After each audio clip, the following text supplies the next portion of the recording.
1 2 1 2 1 2 1 2 1 2 1 2 1 2 1 2 1 2 1 2 1 2 1 2 1 2, and we are live, direct to you.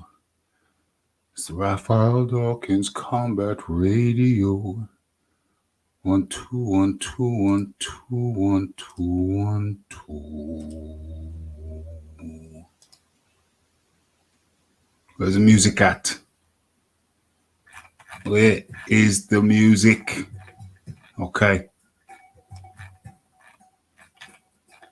Okay. We're going with that. Are we going with that? Are we going with this? No. We're going with that. Okay. Hello and welcome to the Raphael Dawkins Combat Radio. Okay. So we're looking at today. Matter of fact, rat-tat-tat-tat. Let's get the screen up. Let's get the thumbnail up. Boom, boom, boom. Okay, so what we're looking at. We have to ask the question, who is the fighter of the year? That's one question on our minds right about now. Are you going to be looking at who that could possibly be? It's November. Only 1 month left to 2022. So I think it's fair to ask the question, who has been the fighter of the year? Let me turn myself up in the cans. 1 2 1 2. Okay. Let's check. Let's do a sound check. Let's have a look. Let's have a listen.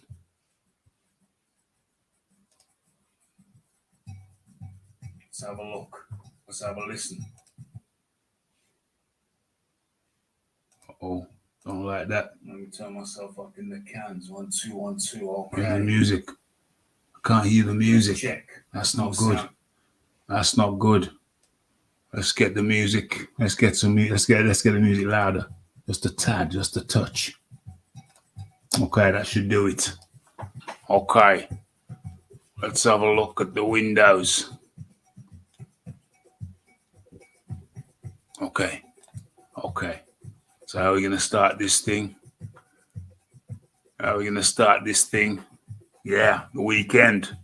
What was that girl's name? Cameron. Chantelle Cameron. Where is she?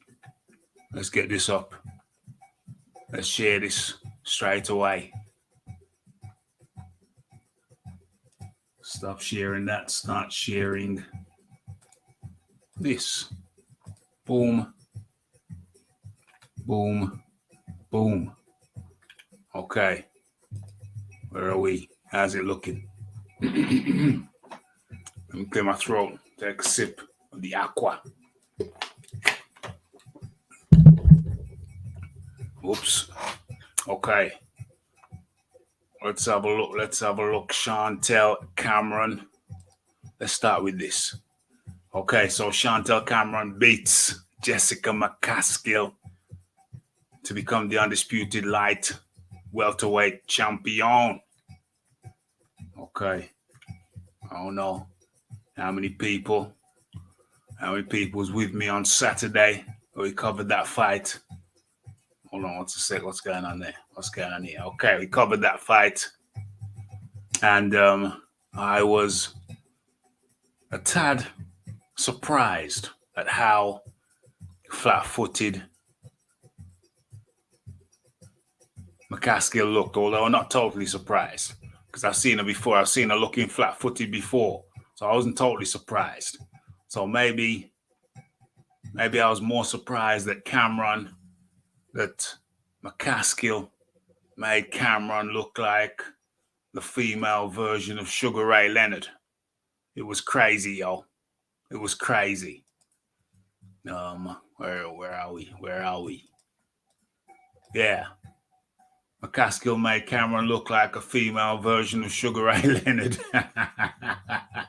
And Chantelle Cameron ain't no Sugar Ray Leonard. But so I think it's testament. It's testament to the flat-footedness. Testament to the flat-footedness of McCaskill that she made Cameron look the way she looked, like a world beater, like a whirlwind. It was crazy, yo. Okay, so let's talk about highlights. They got highlights. Dodgy, dangerous. Okay, so let's have a look. Britain, Chantelle Cameron became the UK's first undisputed female champion after beating Jessica McCaskill by unanimous decision in Abu Dhabi. Okay, so Cameron made easy work of the American McCaskill at the Etihad Arena to become the undisputed welterweight champion. As a matter of fact, I need to blow that up just a tad. Blow it up just a little bit. Okay. Where are we? Okay. Cal L up in the building. Okay. And that's good advice. Salute to the Combat Radio Nation. Hit that like button. Hit that share button. And hit that subscribe button. And hit the bell to stay updated. Hit the bell to stay updated with news and notifications. That's good advice. That's good sound advice. Let's see if you can see that any better. Let's blow it up just a little bit more. Did it get bigger or did it get smaller? It seemed to get smaller, but okay. Let's continue. Where are we? Philip Carr Roberts up in the building. Let's go. Okay, so Cameron did indeed make easy work of the American McCaskill to become the undisputed light welterweight champion. And all three judges ruled in the Brits' favor with two cards showing 96, 94, 97, 93. I think I'd have been under 90. What is that? 96, 94. What's that? Just 2 points. No, I would have been under 97, 93. Because I got to be honest with you. To me, it was like a runaway train.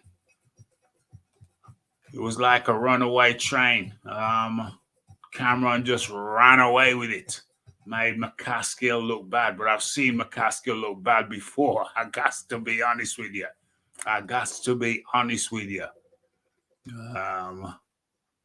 I really enjoyed the Bivol Ramirez. For real. Bruce, Gas, Boxing and Jazz up in the building. Yes. Let us continue. Okay. Where we at? Boom. Okay. So what's going on?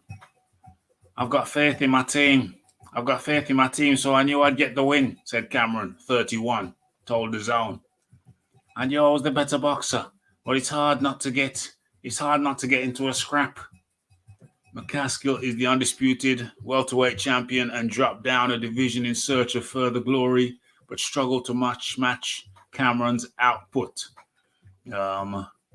I got to be honest with you. How much more of this? I can't take much more of this. I got to be honest with you and just cut to the chase and tell you how I feel. I feel the women's game. Hold on. Let's get the picture up. Okay. The women's game is in its infancy. The women's game is in its infancy. It is, let's be honest. Let's be honest about this. So come on. The Rafi can't help but say how I feel. It's pretty. I mean, how can you have a champion? I mean, how long has McCaskill been a champion? A couple of years, yeah. You got a champion who's a couple of years. Let's be honest. Let's cut the crap and let's cut to the chase. If McCaskill was a man with that skill level or lack thereof, she'd be like in the what ranked what 250, 200, 250, 200. You know, let's be honest. It's quite mediocre for the most part. The women's game is mediocre for the most part. You know what I mean? And to see such a poor level of skill, are we being taken for a ride? You know, I mean, should we be watching this stuff? Should we even be watching this stuff? Are we co-conspirators when we watch this stuff? When we watch the bulk of the women's game and we laugh at the lack of skill for the most part, are we not co-conspirators? Are we not enablers? Because I gotta be honest with you. To me, it's like the old story, and you know, Rafi's come up with this on several occasions. It's the old story of the king's clothes, or rather, the emperor's clothes. It's just, I feel like I'm a co-conspirator. I feel like I'm an enabler. I'm an enabler because, quite frankly, McCaskill's skills, they're very low level. They're very low level. And she's a welterweight champ. And she has been for what, at least a year? 18 months? Champion of the world? This is, you know, we're going to have to soul search. We're going to have to ask ourselves some serious soul searching questions. I'm going to have to ask myself some serious soul searching questions. Can I cover this shizzle? Am I right to cover this shizzle? Am I right to cover McCaskill's fights? You know what I mean? We're going to have to ask ourselves some real soul-searching questions. The female American football team, soccer team, just the other day, they played a bunch of 14-year-old schoolboys. 14-year-old schoolboys, and they got beat 3-0.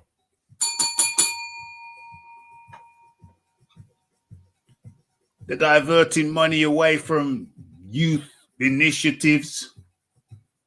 They're diverting lottery money away from youth initiatives, after school programs, to pump into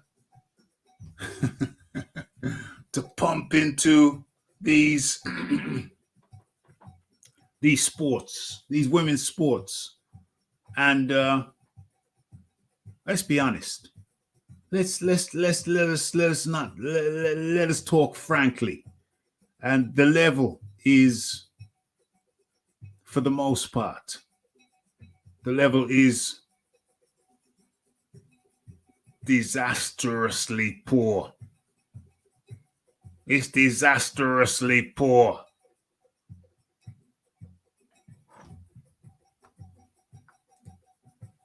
You do have the high level ones, yes. You do have the Serrano, the Taylor Serrano fights. Taylor was getting her ass whooped. And then she came back and she put it on Serrano. That was a cliffhanger. That was a hell of a fight. And then you had the Shields. What's that cat's name? Marshall. And you had Shields Marshall. And that was an enthralling fight. I was on the edge of my seat for that one. So throughout it all, you do get your gems. You do get your gems. But for the most part, let us not talk falsely now. For the most part, it is pretty damn low level. Let's not talk falsely. Let's just acknowledge the reality. And that was shocking. Absolutely shocking stuff. I don't know. I didn't know it's a laugh or cry. Rafi didn't know it's a laugh or cry. You know what I mean? But I ain't gonna be shedding no tears. No tears formula. It's just, if it's this bad, I'm gonna say it is crapola. When I see skill levels so low, so flat-footed, so just abysmal, utterly abysmal, I'm gonna have to say so. I can't hold back the way that I feel. I'm just gonna have to give it to you raw. Give it to you raw. Let's have a look. We live in an era where mediocrity mediocrity. How did we get to this? We're supposed to be moving forward theoretically as time passes. Are we not supposed to progress? But this shizzle that I saw, man, it looked like some caveman shiznicks. It looked like some caveman shiznick. Jessica McCaskill made what's this cat's name? Jessica McCaskill made Chantelle Cameron look like the female Sugar Ray Leonard. She made her look like the female Sugar Ray Leonard. Must do better. But then Jessica McCaskill's a champion. Oh my God. I don't know. Should Rafi start identifying as a female and get into the female game and make some? Would Eddie Hearn sign me? If I grow some twin tails, put on a skirt, clean up. You know what I mean? Then after I retire, after a few years, after Eddie's made me rich, then I can say, no, I don't identify as a female no more. You know what I mean? Take the skirt off. You know what I mean? Okay, so let's come out to that. But I must say congratulations to Chantelle Cameron. She's a Brit. She's a local girl. Just lives a few miles up the road. You know what I mean? So congratulations to Chantelle Cameron. But I gotta say McCaskill. My. Terrible. Okay. And we have to talk for a second. It sucks and it's wrong. It's wrong. It's like watching Hatton's Kid. I ain't gonna watch Hatton's Kid. You know what I mean? When he's ready, when he's refined his skills, when he's learned some skills and he's refined, like maybe in 2 years' time. It may be around 2 years' time when he's learned some skills and refined some skills. Yeah, they're not watching. But we've been force-fed these shiznicks. And I think we kind of tolerate it because it's only 2 minutes, and we kind of tolerate it, but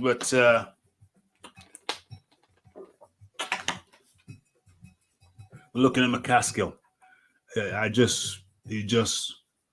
you couldn't disguise You couldn't disguise her skills or lack thereof. It was just so terrible. It was just so terrible. And they're diverting lottery money away from youth initiatives at a time when the youth need initiatives more than ever. And that diverting lottery money away from youth initiative to these sports, to these women's sports. At a time when the youth need it more than ever. I just can't justify it, man. Do I for vanity? What is it for? What is it for? Why? It don't make sense. Why? I was going to the boxing club. You know, you're paying your 50p per session. I don't know if we was getting any lotto money.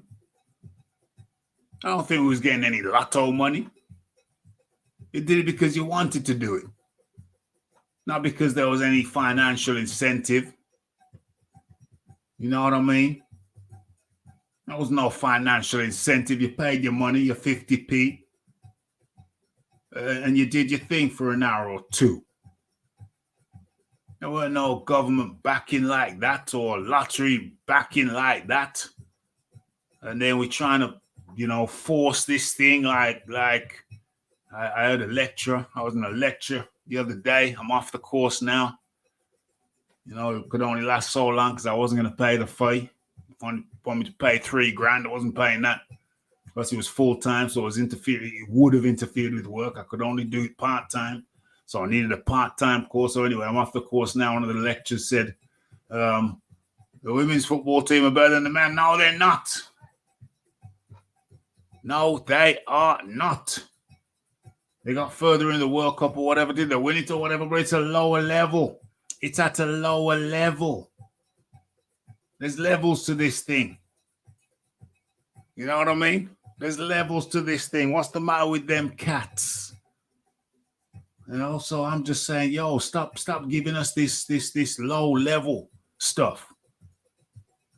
Stop giving us them low level stuff, and stop expecting us to eat up your low level crapola. Cut it out. You know what I mean? Stop trying to force feed people. People feel obligated to support, but if the product sucked, then it makes it difficult. If the product sucked, it makes it very difficult. Baumgartner, yeah, that was a skill fight. That was a skillful fight. Baumgartner, Mayer, yeah. I mean, I think Mayer won, if we're being honest about it. And she's an Olympian? She's an Olympian? Well, what kind of medal did she get? I can't remember. Well, I don't know. I never watched, let's be honest. But yeah, Mayer is a highly skilled boxer. She's a boxer who knows how to box. She's a female boxer who knows how to box. There are some female boxers out there who know how to box. Mayer is one of them. Baumgartner, she's coming up. Hasn't got the skill level of a Mayer, but she knows how to turn bitches into statues. We've seen that, ain't we? She knows how to turn bitches into a pillar of salt. We've seen that, ain't we? No disrespect to the lady in question.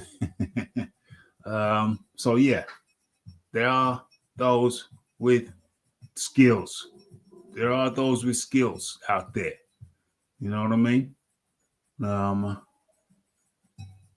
Not as many as we'd like, but they are there. They do exist. But right about now, it's few and far between. Let's be honest.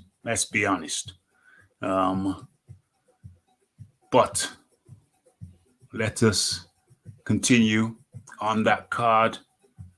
Rafi did that card from his sofa. For half of it, the first time from his sofa.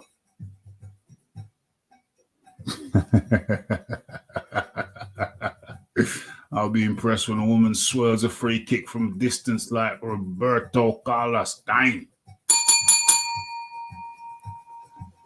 Yeah, that. Or bend it like Beckham. Or bend it like Beckham. You know what I mean? Yeah, something like that. Okay, Rafi did that with a different style. Did the first half of that card from the sofa. Uh-oh, I see Adobe with the notification. But let's continue with that card. Where is it? Let's have a look. Okay, so I don't know how many of you saw that fight, but it's unfortunate.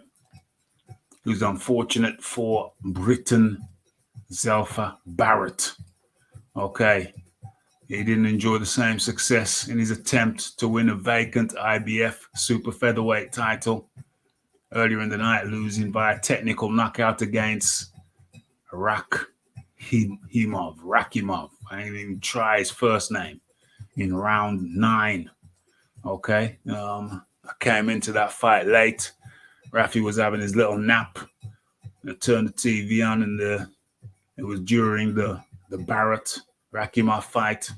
And I think it was towards the end, actually. Yeah, I think it was one round before the end. And what I saw looked to me like, I don't know, I got the impression that Barrett had some kind of leg injury, some hip or knee or ankle, but something in the lower body. Looked like something in the lower body. That's the impression I got.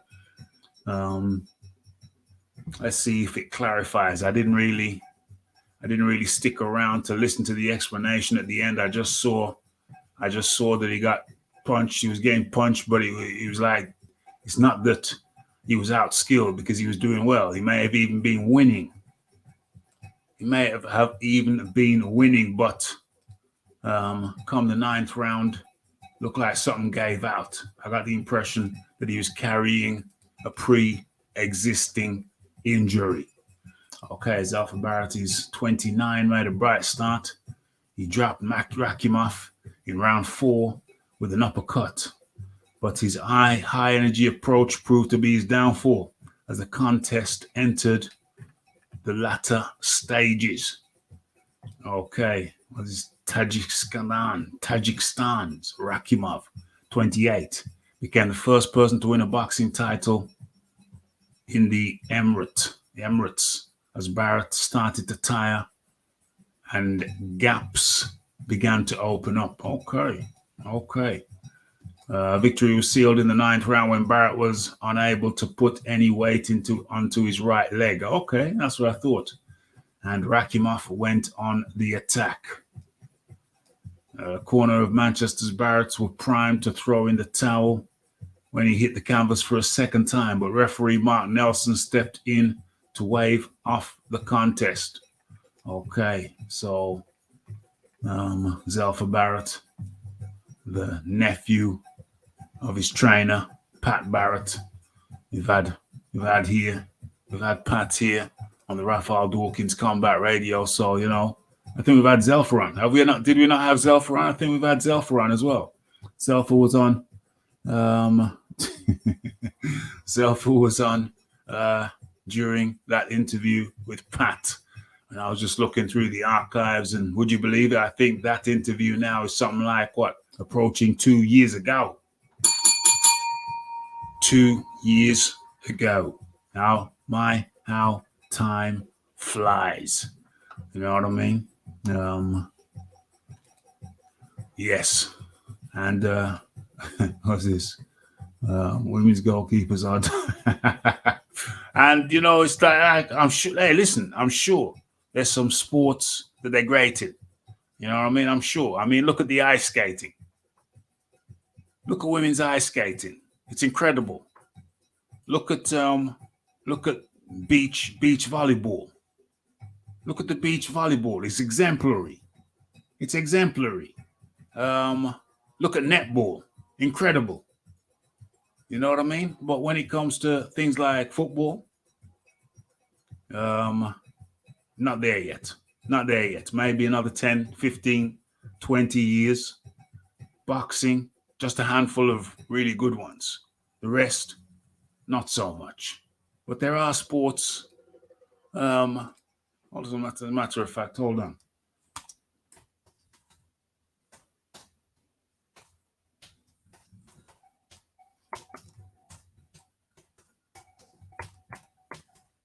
There are sports at which they excel. My gosh. Oh dear. I didn't expect to. This was not the vision I expected, but I've pulled it up now. So open in new tab. This is not the image.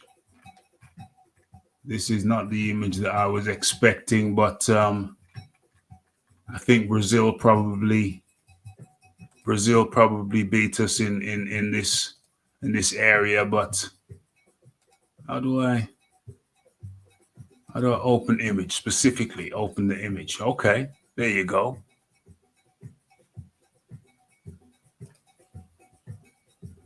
There you go. Hold on. Let's come out of that. I think Brazil probably beat us in this area. This is not the image I was expecting to get, but nevertheless, beggars can't be choosers. I ain't saying nothing.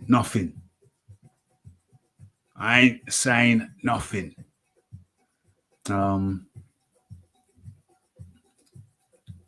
That's the England's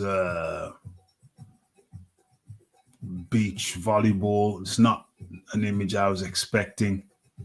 But let's press on. Undeterred. Did Barrett lose? Yeah, he lost. I thought he was in danger of messing that fight up. Rakhimov was a raging bull. He wasn't going anywhere. Yep. I think his leg. It looked like his leg gave out. Looked like his leg gave out to mine.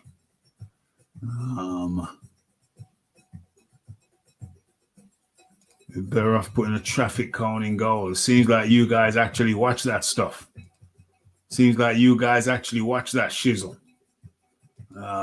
Maybe I should have gone for the Brazilian team. I repeat, that was not the image I was expecting. Okay.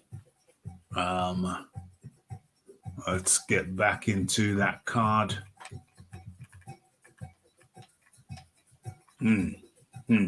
Okay, so let's do a banner. Let's do a banner so people know it's Bivol.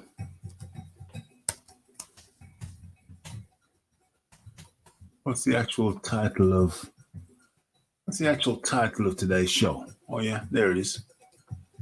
Is a Bivol.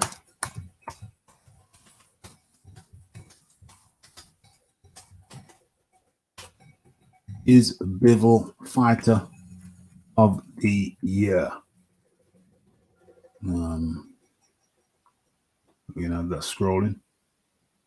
Yeah, let's have that scrolling. Where is it? Why isn't it scrolling?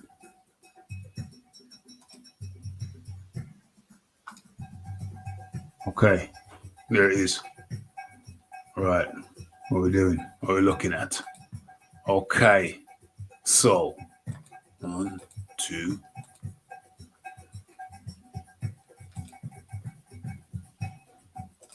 Let's get back into that. Let me do a quick look. Do a quick check.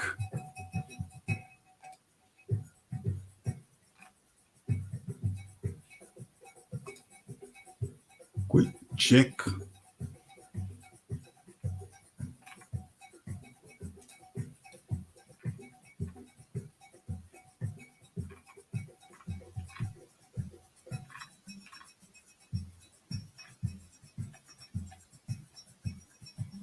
Okay, cool. And the gang. Let's get out of that and get back into this.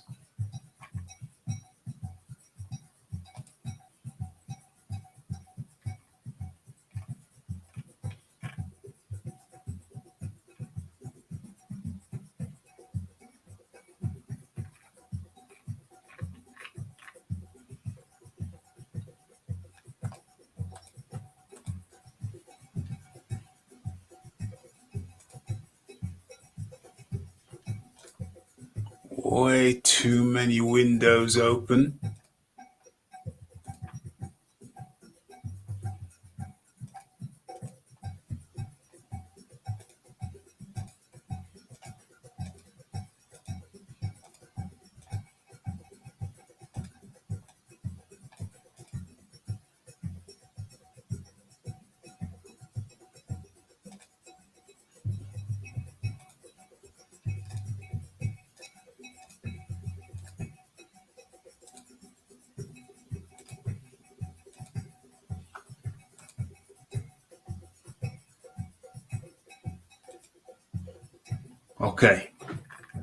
Okay. Best in the world.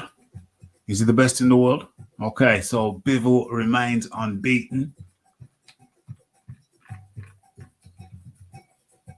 As we saw against Gilberto Ramirez. Okay, so Dmitry Bivol earned a unanimous decision win to successfully defend his WBA light heavyweight title against Gilberto Ramirez to close out the night in Abu Dhabi. Okay, so as we know, earlier on, when was it? Earlier on this year. Was it this year? Yeah, it was this year. Earlier on this year, Bivol beat Saul Canelo Alvarez. And tonight, or last night, or the night before, he looked a good couple of levels above his opponent, Ramirez, Zerdo Ramirez. And all three judges agreed. What was my scorecard? My scorecard was 116-112. We had a score of 117-111. The other score 118-110. Now 18-10 was a little bit harsh. A little bit stingy to Ramirez.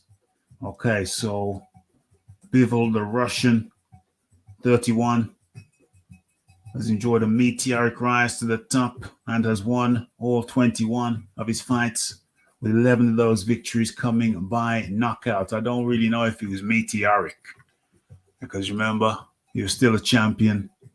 He was still a champion who wasn't really being acclaimed that much. So I don't know about meteoric. 11 of those 21 coming by knockout. Okay. They didn't knock out Ramirez. Didn't knock out Canelo.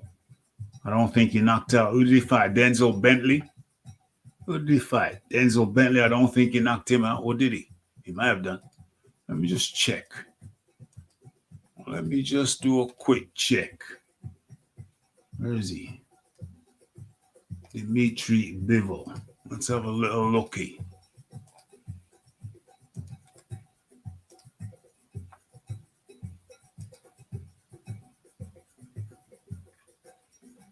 Active. Let's have a look. Where is he? Submit. Search. What? No one found. No one found. What the hell is that all about? Oh. Active. What the hell is that?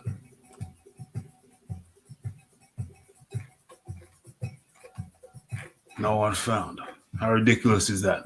Okay, let's look up Canelo. Saul Alvarez. You see what you have to do to get to these things sometimes. Okay, I had to go the roundabout way. Craig Richards. Was it Craig Richards I'm thinking about? Yeah, Craig Richards. Okay, Craig Richards. Hold on, let me have a look at Craig Richards. Yeah, that's the one. That's what I was thinking about. Not Denzel Bentley. Craig Richards. How did that? That was the unanimous. That was 12 rounds. So he didn't stop Craig Richards. In fact, when was the last time he stopped somebody? When was the last time he stopped somebody?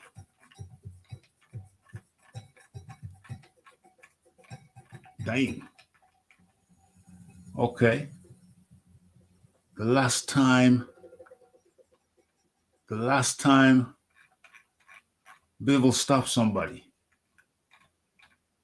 was Samuel Clarkson. Who the hell Samuel Clarkson? Let's have a look at him. Okay. Funny looking cat. Samuel Clarkson in, what was that? April. Samuel Clarkson in April 2017. Let's have a look at that. Let's have a quick look. Damn, Rafi's flipping the script.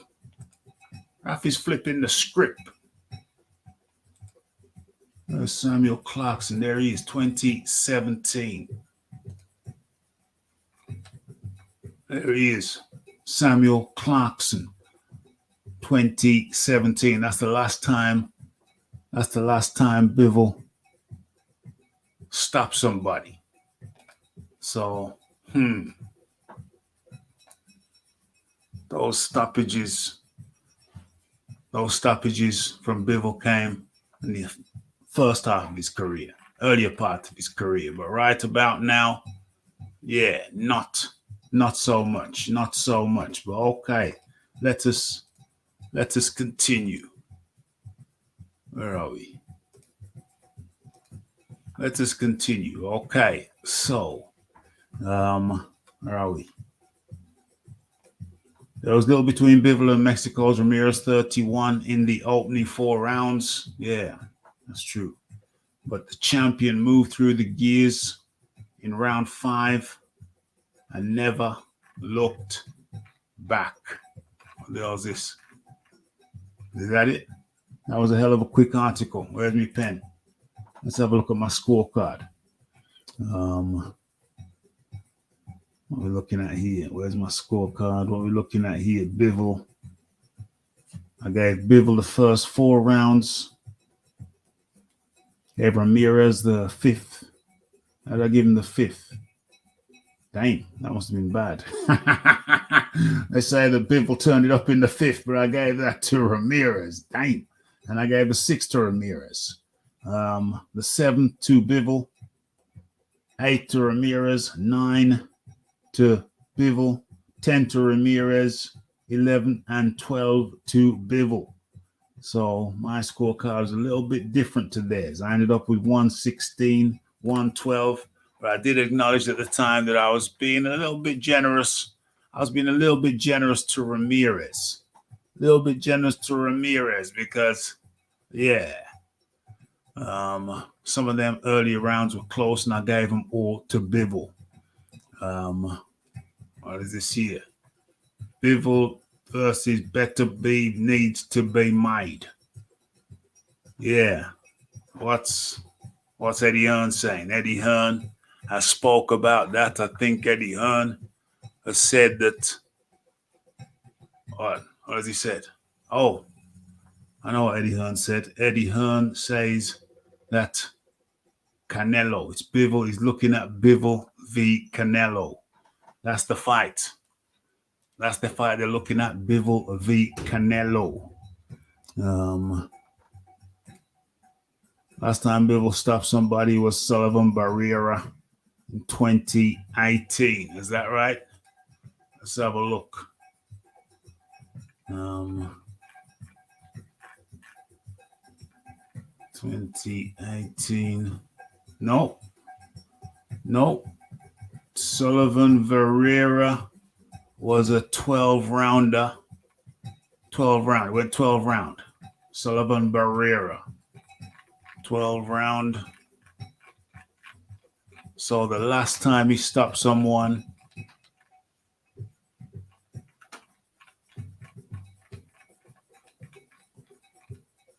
what was that? What did I say before? Stopped somebody in 2017. 2015.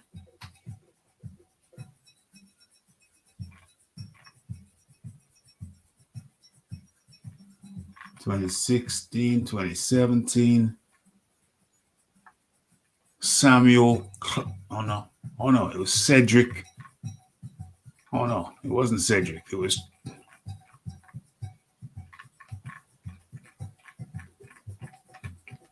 was Trent Broadhurst. Trent Broadhurst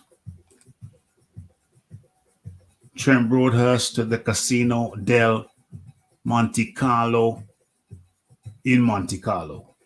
Trent Broadhurst, November 24th of November 2017. Yeah, that was the last time he stopped somebody. He stopped him in the first round. Stopped him in the first round. Let me just double check that. Let me scroll through. Yeah, that was the last time he stopped somebody.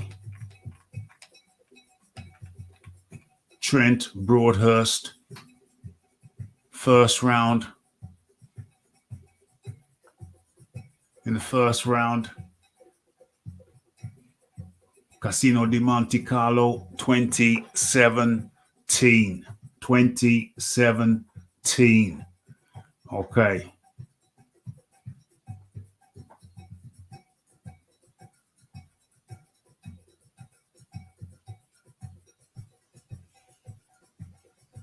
Oh, stopped him in the 12th round. Let me have a look. Oh, yeah. 141. Oh, yeah. TKO in the 12th round. Okay, well spotted. TKO in the 12th round. Yeah, well spotted. Okay. What's going on? They wait till the ball passed it. OMG. I watched the first few hours the other night. The ball was going wide. The women jumped in the air and got a hand to the ball.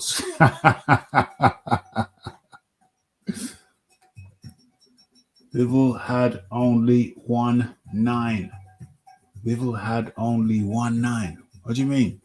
Bivol had only 1-9. I don't get that.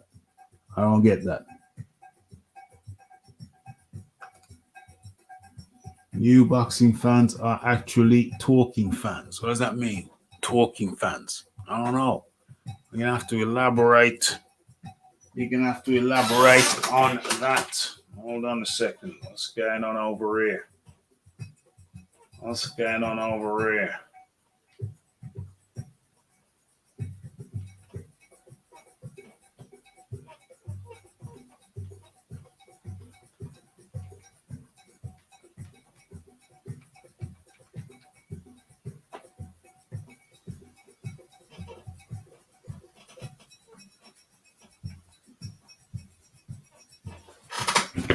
Okay.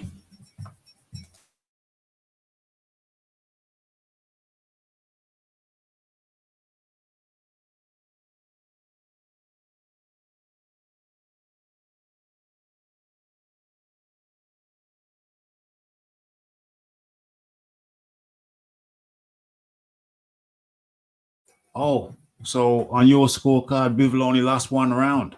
Is that what you're saying? Bivol only lost one round. Let's have a look here. What's that?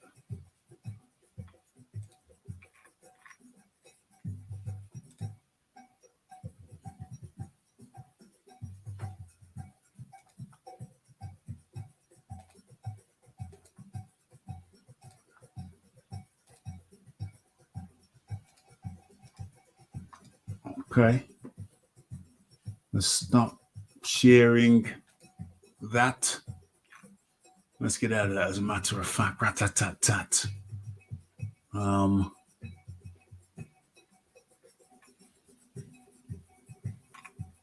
What is this? I need to round this thing out.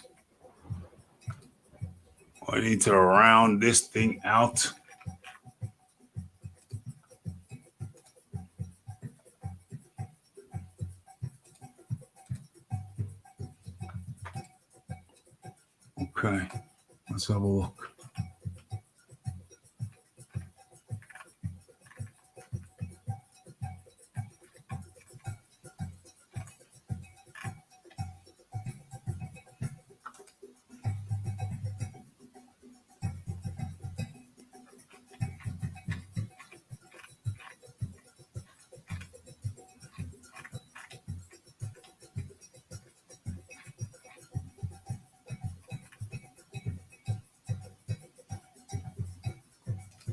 Okay, let's share this.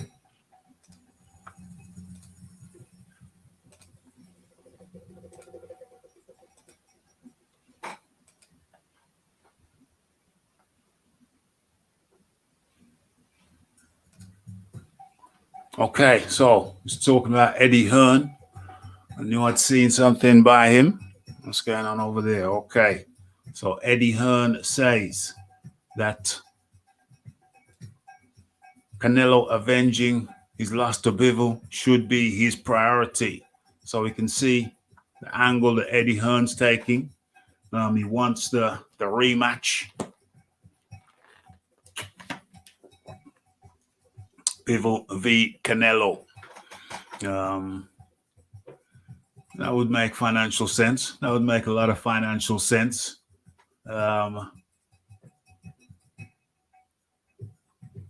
Who's Beterbiev fighting? Beterbiev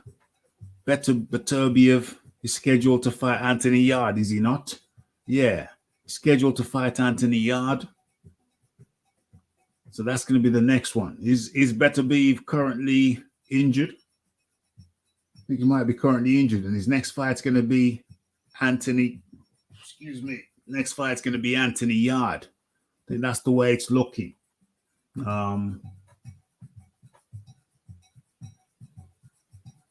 Yeah, that's the way it's looking. So I think that's how it's going to play out, isn't it? That's the way it's going to play out. Beterbiev versus Beterbiev versus Anthony Yard, and Bivol versus Canelo.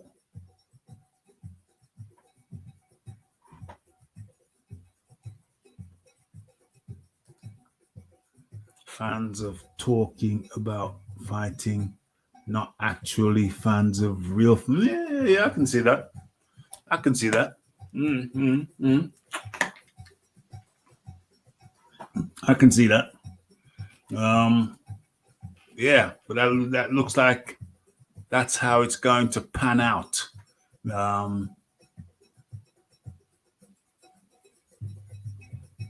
Bivol versus Canelo. Matter of fact, rat-a-tat-tat.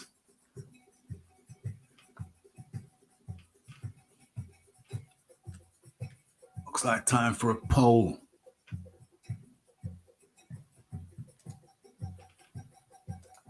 Start the poll. Let's ask a question. Who wins the rematch?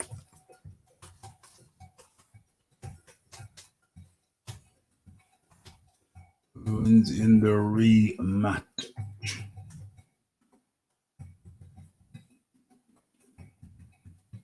Canelo? Bivol.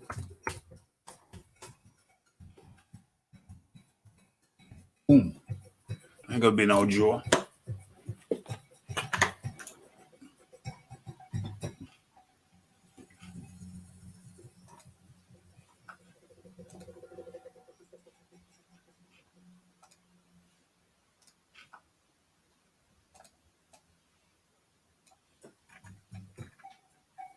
Okay, the poll is up.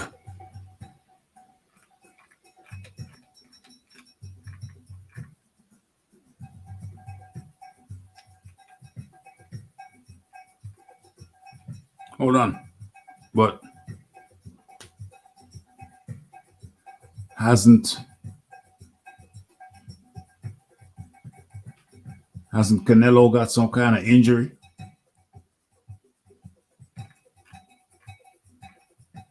Is he nursing some kind of hand injury that seemed to have glimpsed somewhere?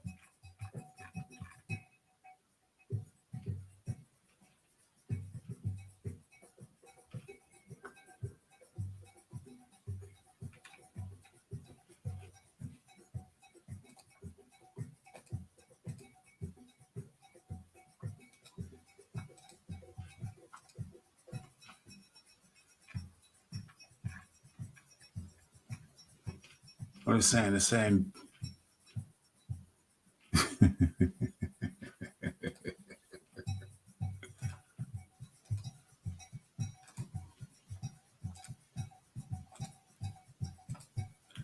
We're saying Bivol could face Canelo Alvarez next. I think it's highly likely, isn't it? Depending on Canelo Alvarez's injury status, whether his hand is healed or not, is the question. I'm looking for something. Oh, there it is. There it is. Says who? Who says that? Oh dear. Oh dear. This is unfortunate. This is very unfortunate. Anthony Yard. Yeah, looks like it's gonna be that though. Where we at? Okay, so I thought it was signed, sealed, and delivered.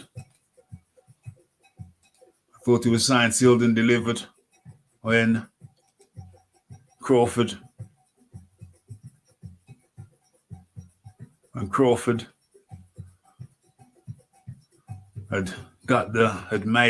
pulled out of the protracted negotiations because he wasn't going nowhere, and signed with BLK Prime to fight David Avanesian. I thought a couple of days later it said, yeah,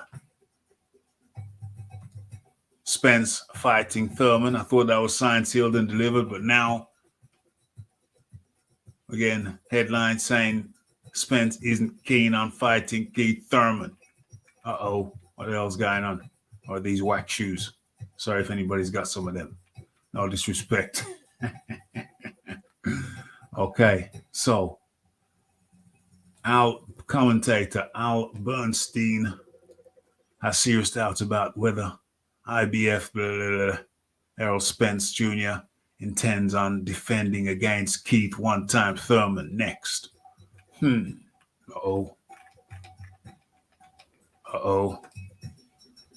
Okay. Bernstein can't put his finger on it, but he feels there's something about Thurman that is making Spence reluctant to pull the trigger on that fight, even though it's the second biggest money matchup in the 147 division behind Terence Crawford. Okay. When a fighter chooses not to take a fight that would make them fabulously rich, it tells you something about them and what's going on mentally. It's possible that Spence doesn't think he can beat Thurman. So to avoid defeat, Spence chooses not to face him, adding Thurman to the list of undesirable opponents like young lions like Jaron Boots Ennis and Virgil Ortiz. This is interesting. Perhaps Spence doesn't think he can beat Thurman. Maybe that should have been the poll. Or maybe he sees it as an even more grueling affair than his last contest against Udinus Ugas. I don't know if I agree with this, but it's interesting. In that fight, Spence was badly hurt at one point and was fortunate that Ugas didn't finish him off after he staggered him. I can't remember that. Not saying it didn't happen. I'm just saying I can't remember it. That's a fight that people want to see, and a lot of people thought that would be the fallback fight for Spence. But my sense of it is I just don't know that Errol Spence is rushing to fight Keith Thurman. It's interesting. It's clear that Spence doesn't want any of that smoke from Thurman because this is the former king of the welterweight division who arguably is still close to the level he was when he ruled. How the hell can he be out for all that time and still be close? And still be close to what he was. Keith Thurman, one-time Thurman. This is, I haven't heard anybody expressing this views. Well, Bernstein knows this stuff. Is he trolling us or is he for real?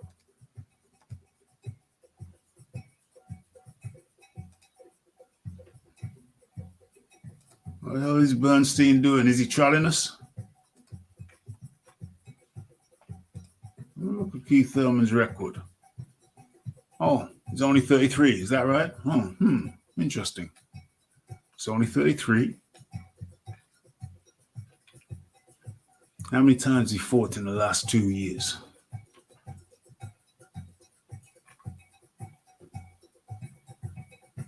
So he fought in 2022, one time. Previous fight to that was 2019. Manny Pacquiao. Loss. Josecito Lopez, 2019, January 2019. Majority decision. Fight before that, 2017. Danny Garcia, split decision. That was March 2017. Fight before that was June 2016. One beat Sean Porter. So 2016, 1, 2, 3, 4, 5. So he's had 5 fights since 2016. I don't know, man. You're telling me that's somebody who's 5 fights since 2016. Maybe he's fresh. He's only 33. I don't know. Is Al Bernstein trolling us?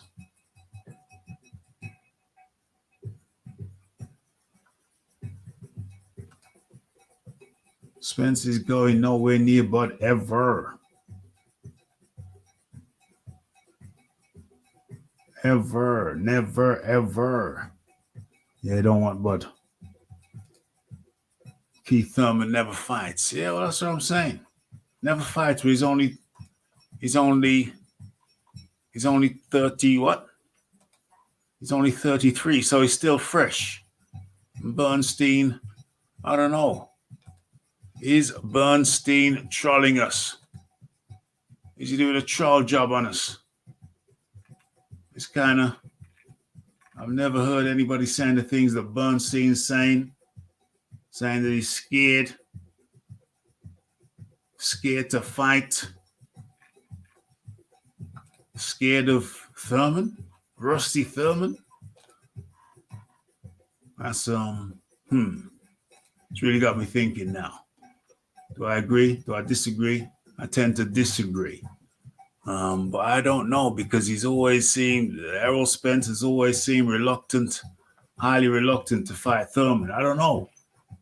Bernstein, is it possible that Bernstein could be onto something?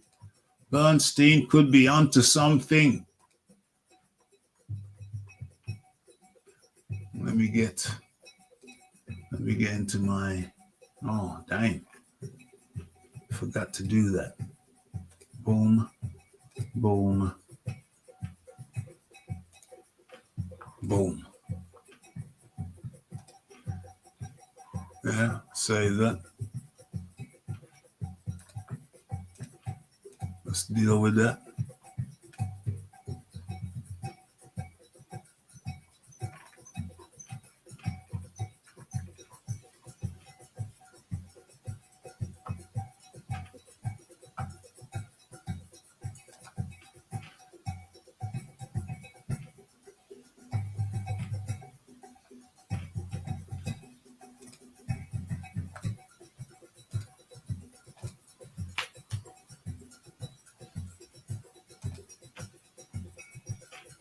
Okay. Let's continue with the article. Where are we? Are we sharing? Oh, it's too small. Let's blow it up just a little bit. Okay. So on paper, Thurman is a bad style matchup for Spence because he's highly skilled, has excellent power, and he sets traps that Errol will walk into with his straight ahead style of fighting. I don't think it has anything to do with running away from him. I just think there's something going on there that he's keen on. I don't know that he wants to give Thurman an opportunity for that title. I don't know if Bernstein's trolling us, but he's making me think. And he's also making me think that Thurman, to me, Thurman didn't do that bad a job against Pacquiao. Considering he's coming from something like a 2-year layoff. So on the one hand, Thurman didn't do too bad against Pacquiao, considering the layoff. On the one hand, on the other hand, he got beat. Did he get stopped in that fight? Let me check. No, I don't think he got stopped, but I do remember him getting dropped. I do remember him getting dropped against Manny Pacquiao. Where is that? Boom, boom, boom. Manny Pacquiao lost split decision over 12 rounds. Okay. That was what? July 2019. When did he fight before? Oh, he wasn't coming off a 2-year layoff. He fought Josecito Lopez in the 26th of January 2019. When did he fight before that? Oh, 2019, 2017. Okay, so he fought. He was coming off a 2-year layoff against Josecito Lopez earlier on in that year, 2019, and then he fought Josecito Lopez, and then Manny Pacquiao.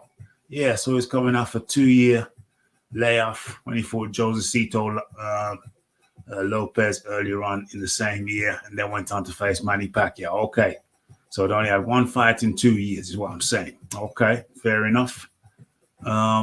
I didn't think he looked too bad against Manny Pacquiao, but then Manny Pacquiao went and lost to Ugas. So saying, things that make you go, really? Errol Spence is going to be that troubled against Thurman?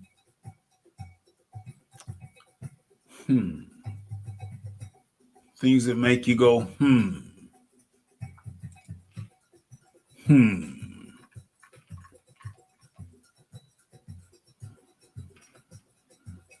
Yes, TKO 22 up in the building. Hit that like button, hit that subscribe button, hit that share button. Al Bernstein's talking about Spence being scared. Spence being scared of Thurman. Keith one-time Thurman. Oh, that seems kind of far-fetched to me. I just don't see it. Sorry. I think Thurman would make for an interesting fight. I would like to see that fight. I think Thurman is skillful. He is the possessor of skills. But no.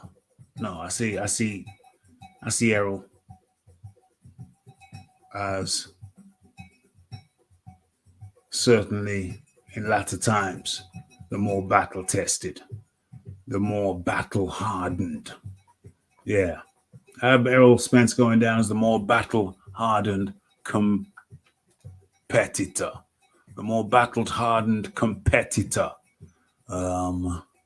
Yeah, even with the accident. You know what I mean? Yeah. So what's going on with the poll? There's a poll.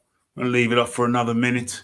Anybody who hasn't taken part in the poll, feel free to do so. Okay, I'll leave it up for another 60 seconds. Okay. Canelo wins the rematch. Are you being serious? TKO? Have you taken part in the poll? Canelo wins the rematch? Are you being serious? Are you being serious? That's interesting. If so, that's very interesting. Too big, too good. Too big, too good. Too big, too good. Too skillful. Too big, too skillful for Canelo, in my humble estimation. But hey, you never know. You never know. So that'd be interesting. It's interesting. 33. Let's close the poll now, and let's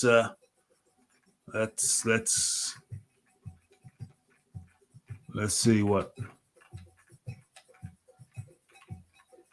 Let's see what the people thought.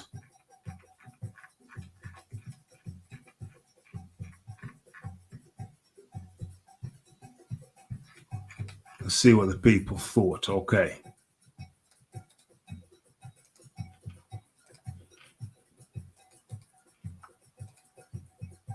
Who wins the rematch?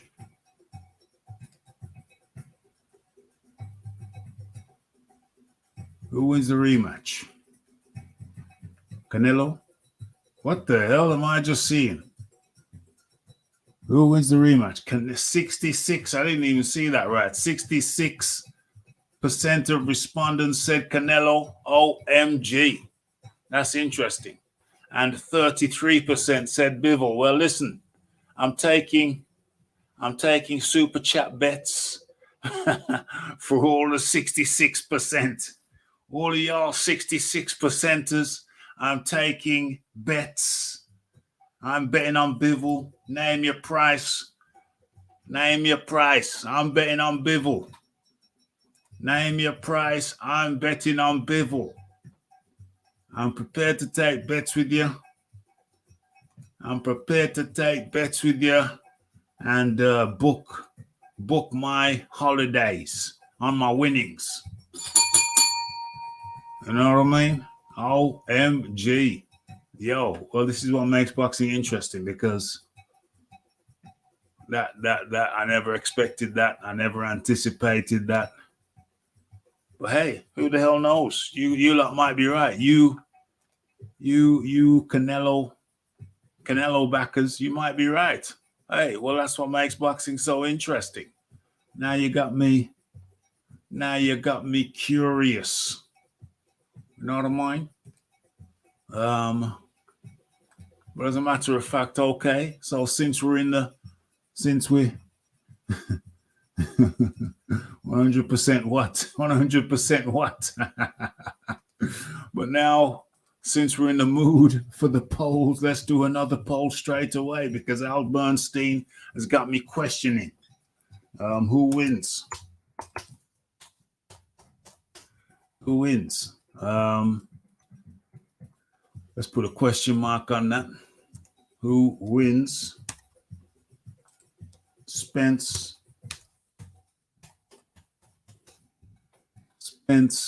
Thurman. Spence Thurman. That's the question.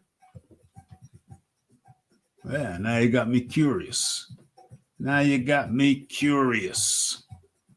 Let's have a look at that. Yeah. Where we at? The poll is now up. Who wins, Spence or Thurman? Al Bernstein's got me curious. Al Bernstein thinks that Spence is ducking. Dang. Just had one hell of a gust of wind. I bet that's blown my damn window open. That's some Gale Force shizzle.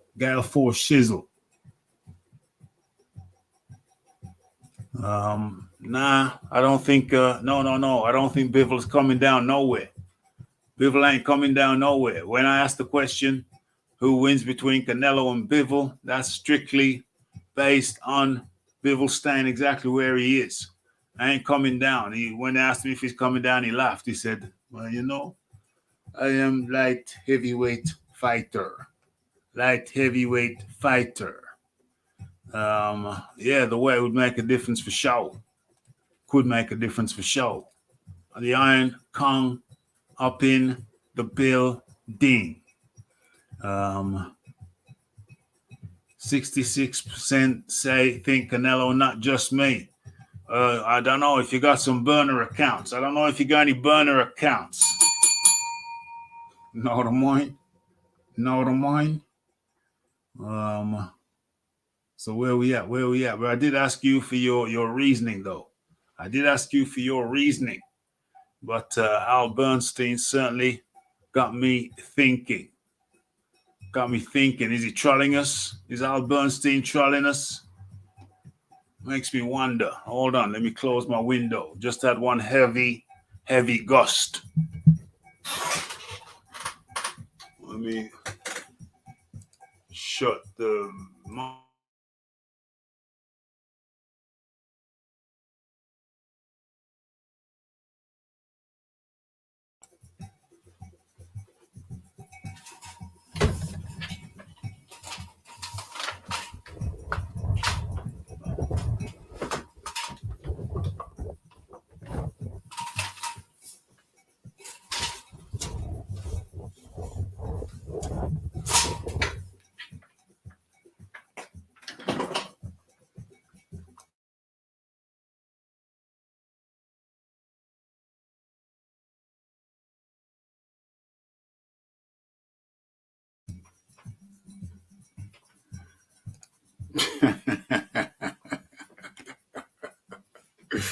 Oh gosh.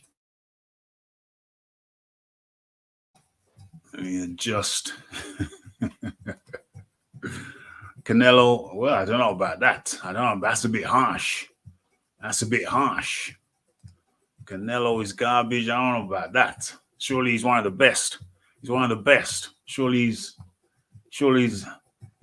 in your top 10. Surely he's in your top 10. Top 10 pound for pound, surely. Only if Bivol comes down in weight. It'd be a great fight. Not a walk in the park for sure for Canelo, but we can agree to disagree. Canelo win, but lol. Yeah, Bivol ain't coming down though. I don't know. Is this been a discussion? Bivol coming down? When I asked the question, it was at Bivol staying. It's based on Bivol staying exactly where he is at light heavyweight. There was no mention of Bivol coming down in weight. Bivol is not coming down in weight. If Bivol not coming down, then I agree with you. Bivol, easy win. OMG, easy win. Oh dear. Dang. Easy win. OMG. Let's come out to that.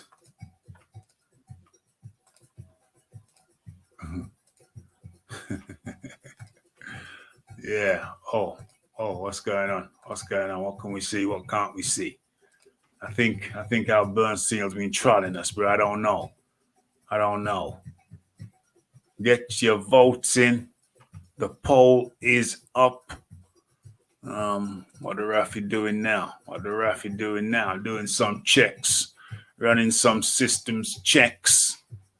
Have I got too many windows open or something? What's going on? Let's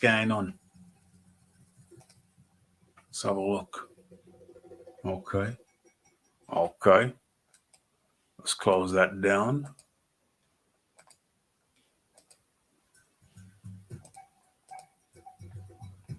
Okay.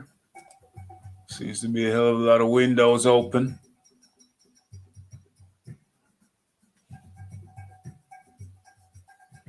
You could go down and wait and take Canelo's titles. Dang. I don't know if I fancy Bivol going down in weight. He don't look fat at the weight to me.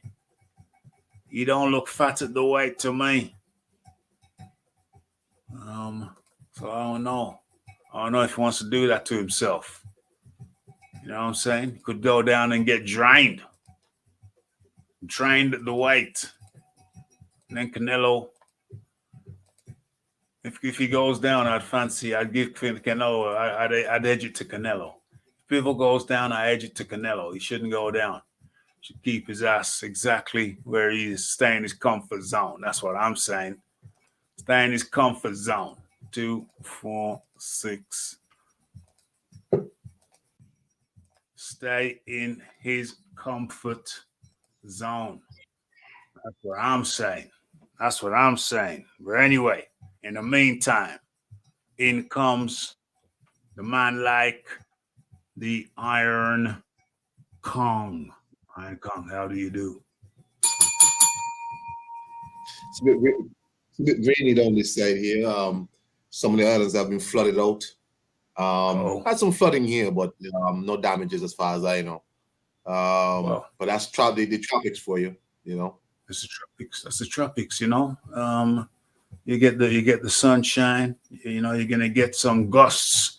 You're gonna get some gusts of wind. You're gonna get a little bit of hurricane every few years.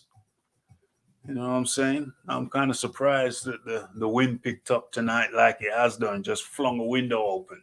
That's some heavy. It's gusty. It's gusty in tropical balmy Birmingham. Yeah. We got a heavy gust of wind. I don't know where that came from. It wasn't windy today, but we had a temperature drop tonight.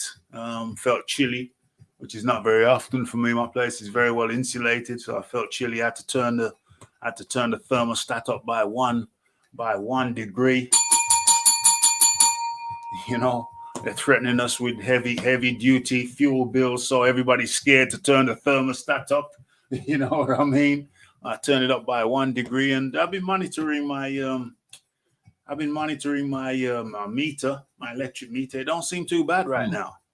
It don't seem as bad as advertised, but I ain't gonna rejoice just yet. But it don't seem too crazy right now. As a matter of fact, out to the chat, are your energy bills crazy right now? Or I've got a meter. I monitor everything every day, so it don't seem too crazy right now. I don't know. Hold on a second. It's windy there. Raphael, did someone open the private jet window? Hey, come on, Philip. You know, with the fuel prices, Raf's had to park up the private jet until Putin stops messing around. You know what I'm saying? Stops messing around. He used to get some good deals with the fuel prices. Now he's in a huff. Putin's in a huff, so he's had to park that up for the time being.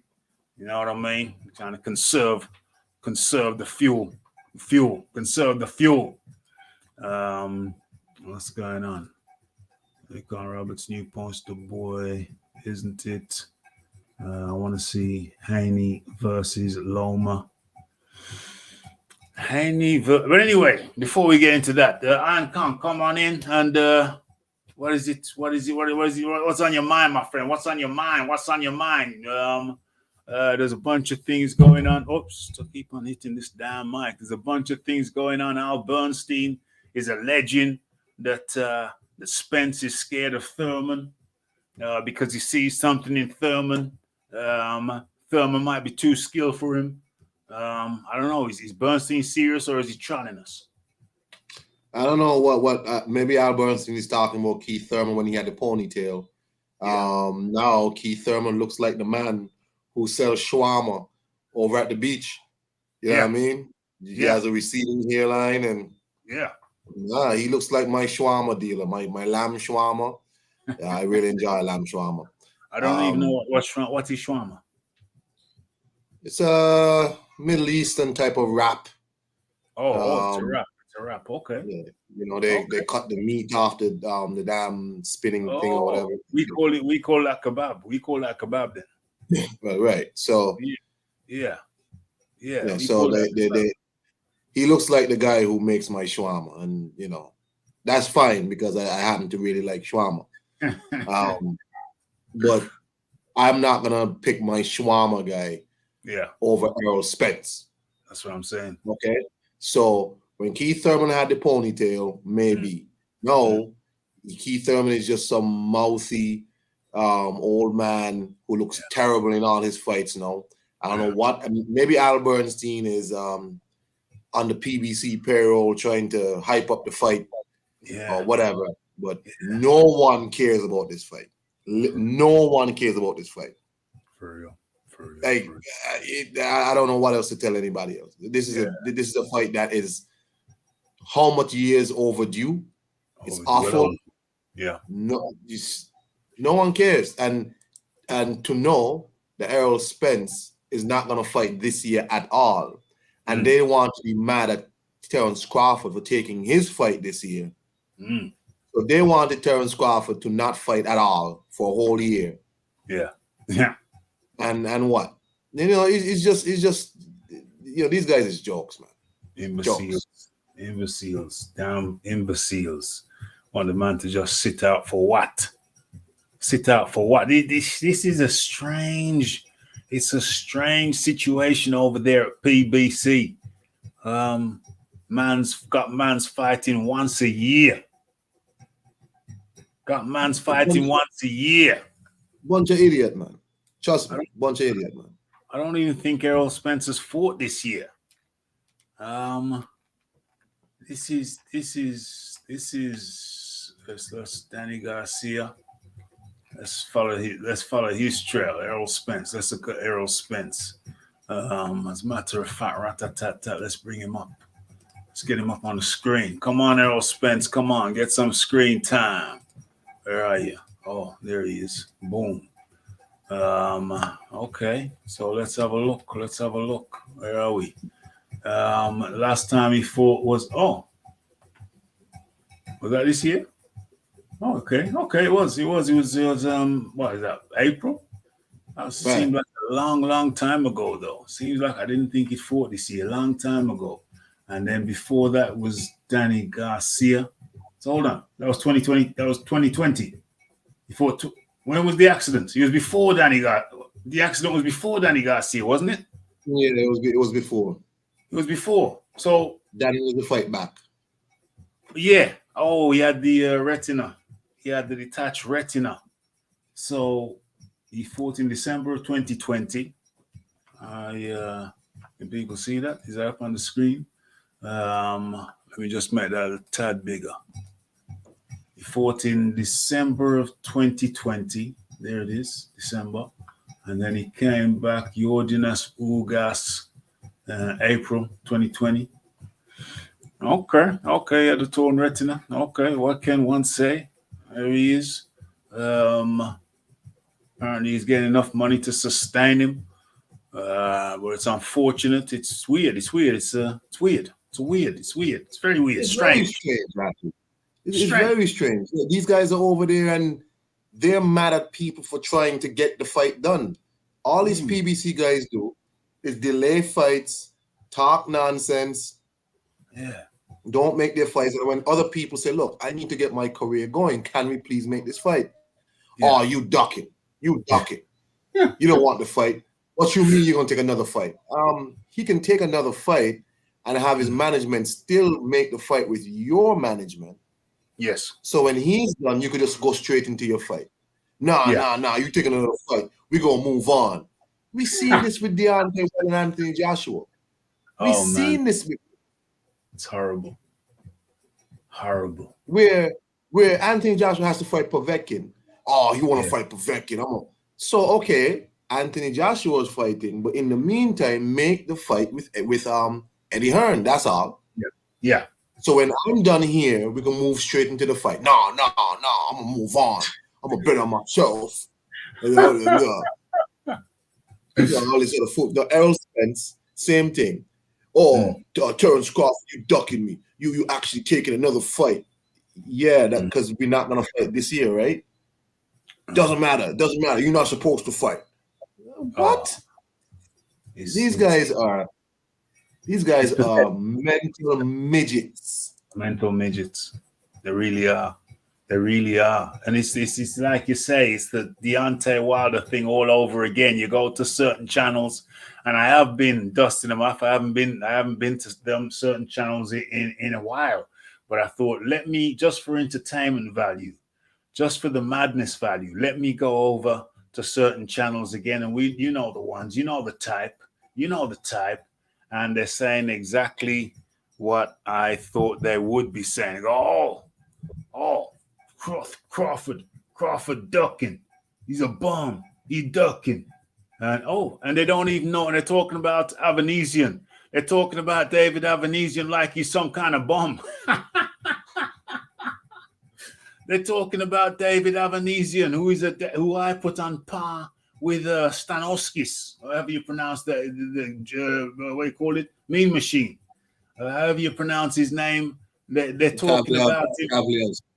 Kavioskis, or whatever you could pronounce it. And they're talking about him, Avanesian, like he's some kind of bum. They don't know the guy.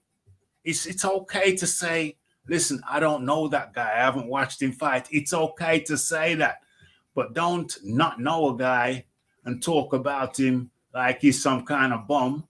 David Avanesian is a problem.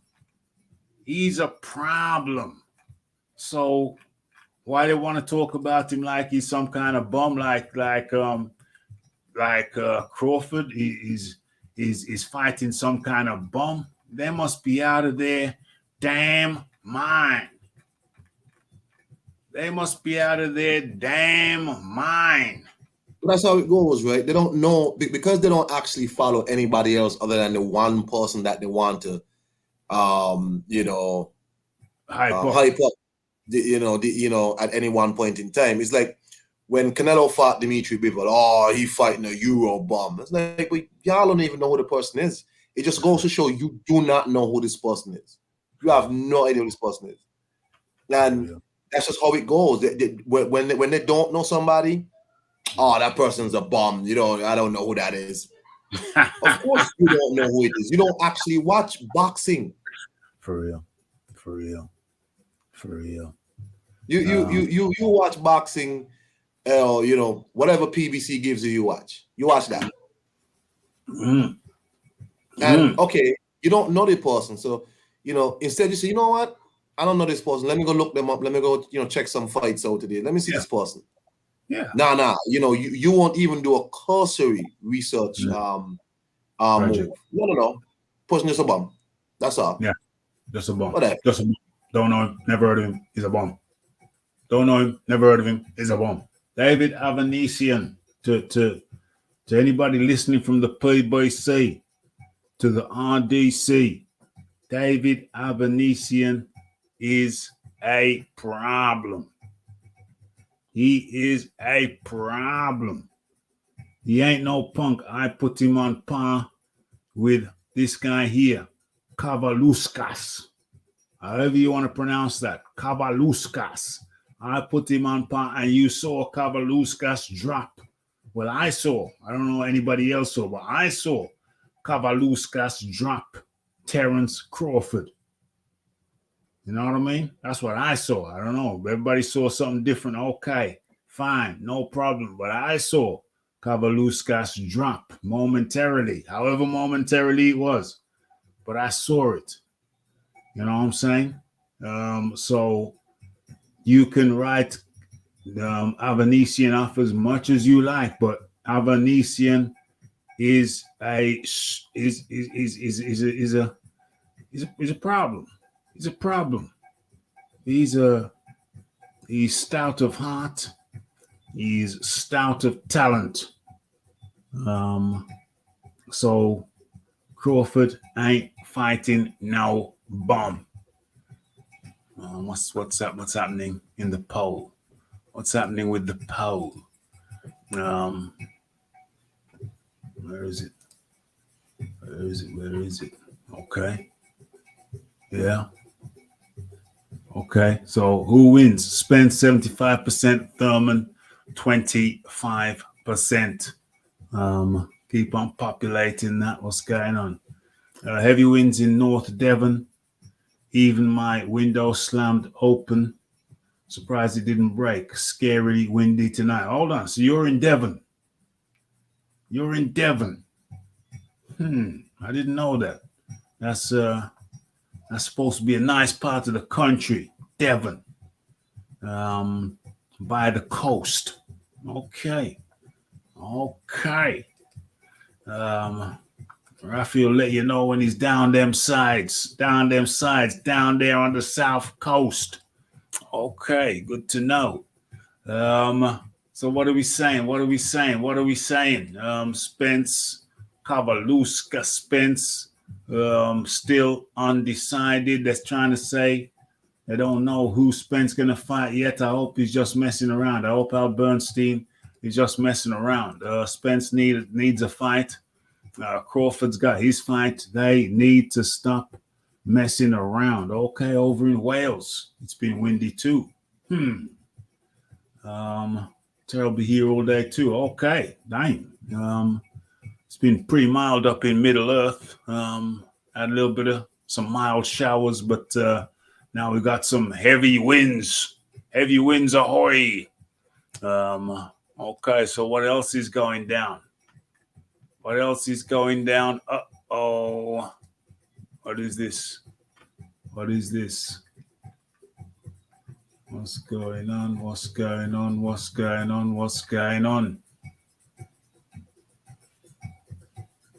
Them are the main. Them's are the main talking points.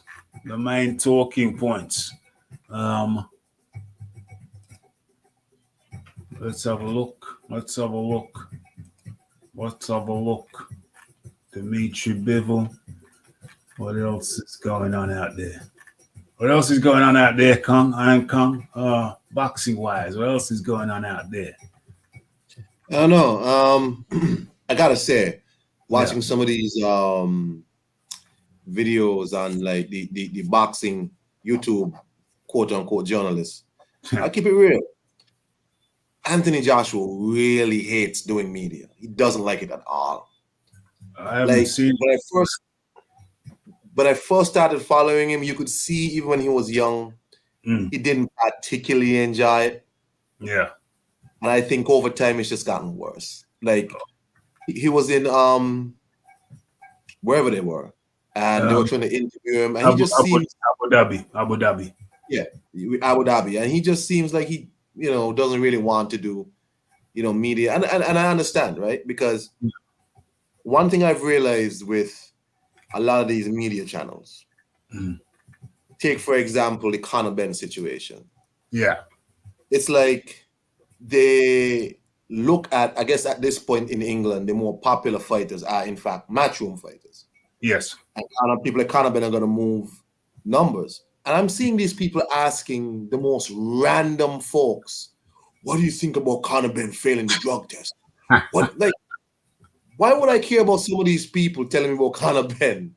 Like, what? Yeah. Like it's like they ask these questions just to get around to, what do you think about Conor Benn failing the drug test? Yeah. And then they use the Conor Benn, whatever they say about Conor Benn, as like clickbait. Yeah. With Anthony Joshua, the same thing. It's like, I understand, like, he's a type, because whatever he says, they'll pick it out and use that. What do you think about what Anthony Joshua said? Yeah. And I'd be like, if I was him, I would be really tired of that too. Like, I can't just talk to y'all, give my opinions without y'all trying to clickbait something I said, Yeah. I don't like that. And they can't do that to anyone else. This is why I stopped watching IFL. I stopped watching IFL because I remember when Anthony Joshua lost in New York. Anthony, what do you think about Anthony Joshua's defeat? Did he quit? Did he quit?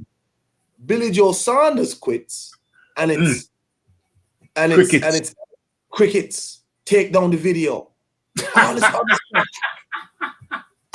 And it's like so true.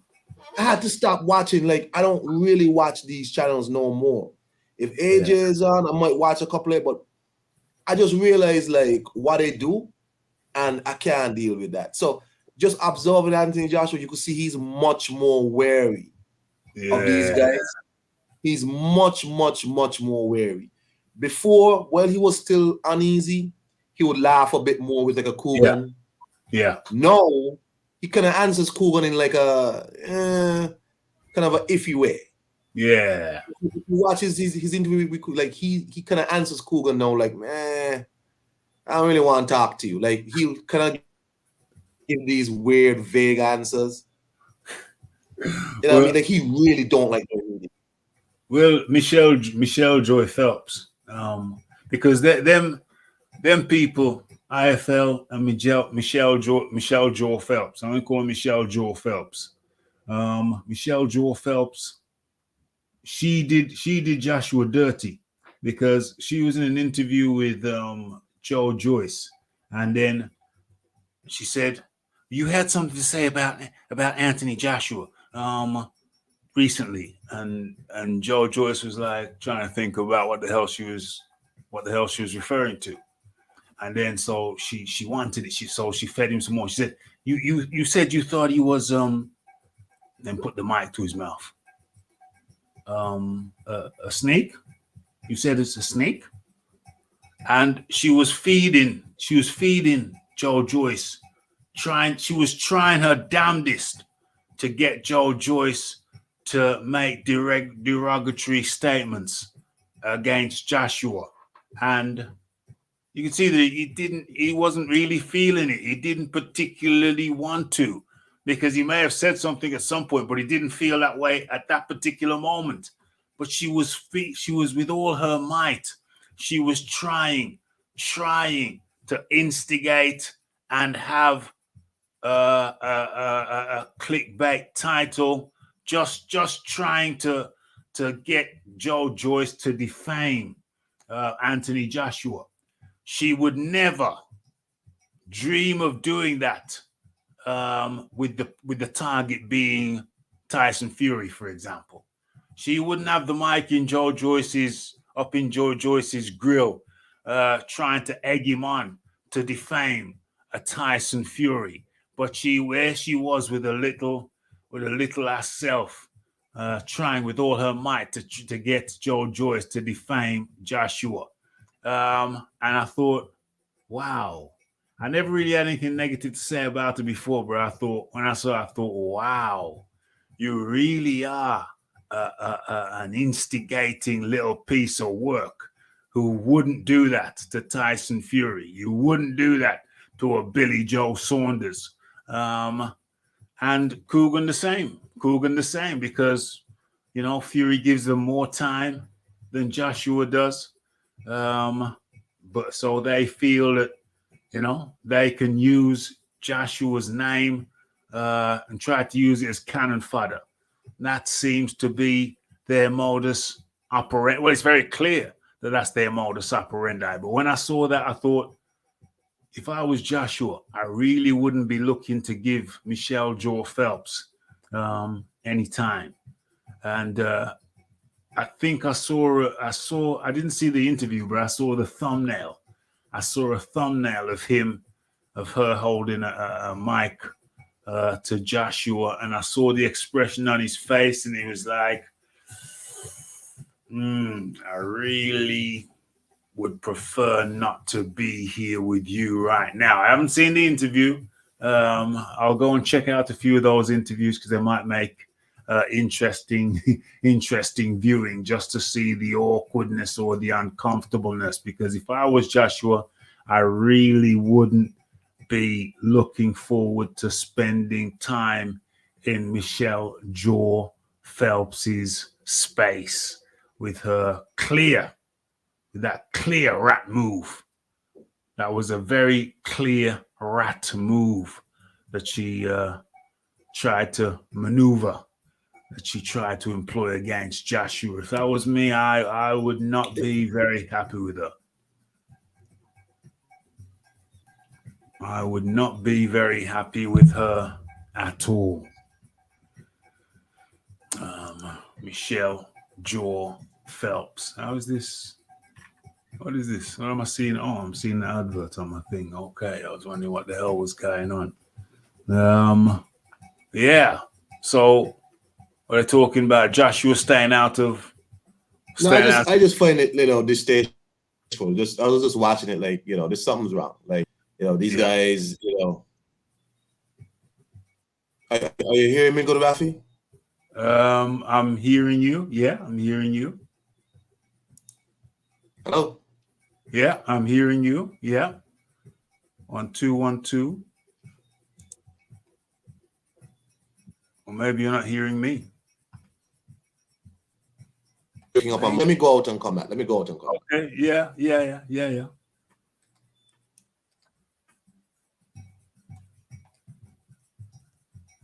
Okay. Let's copy the link, drop it in back down there. Like boom. 1106. Boom. Yeah, so them media outlets, very, very weird. Very, very weird. Michelle Joe Phelps and Coogie Bear. I ain't watched them things. I ain't watched them things in a while, in a hot minute. You know what I'm saying? Maybe later on. Over my Ovaltine. I'm sipping my Ovaltine in bed. Maybe I'll have a little look at them. Maybe I'll have a look, couple of them channels. You know what I mean?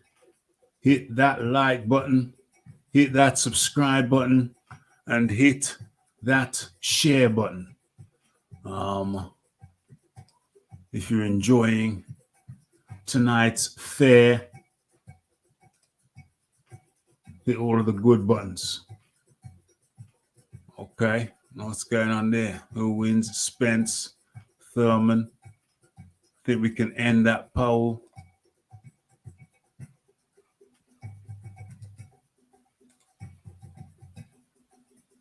Oh. Okay, there it is. Copy. Paste.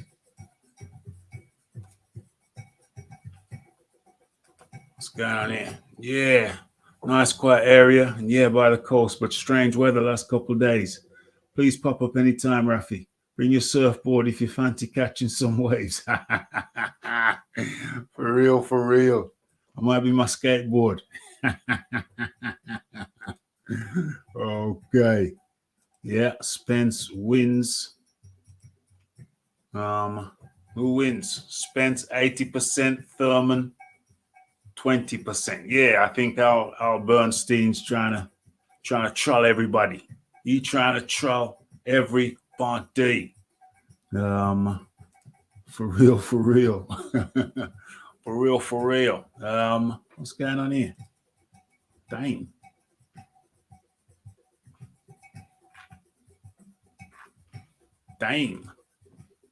What's going on? Let's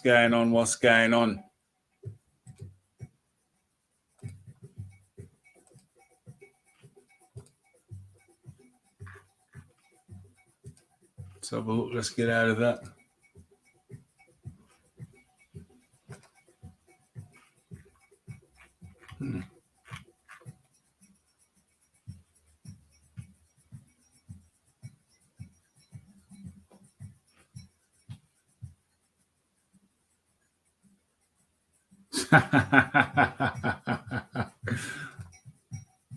So look, Errol Spence fires back at Terrence. What? Errol Spence fires back at Terrence Crawford. What? What nonsense is this? Pure nonsense. Okay. PBC. I'm talking some bullishry.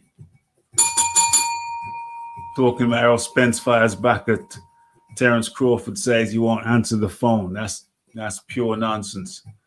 pure nonsense. I'm not even going to entertain that foolishness. Because clearly, they were dragging their feet. Clearly, they were dragging their, Clearly, they were dragging their ass. They were dragging their asses. And my back, Raph? Yeah, you're back. You're back, man. You're back. You're here. You're in. Yeah. Go ahead. You were saying that people dragging their backside.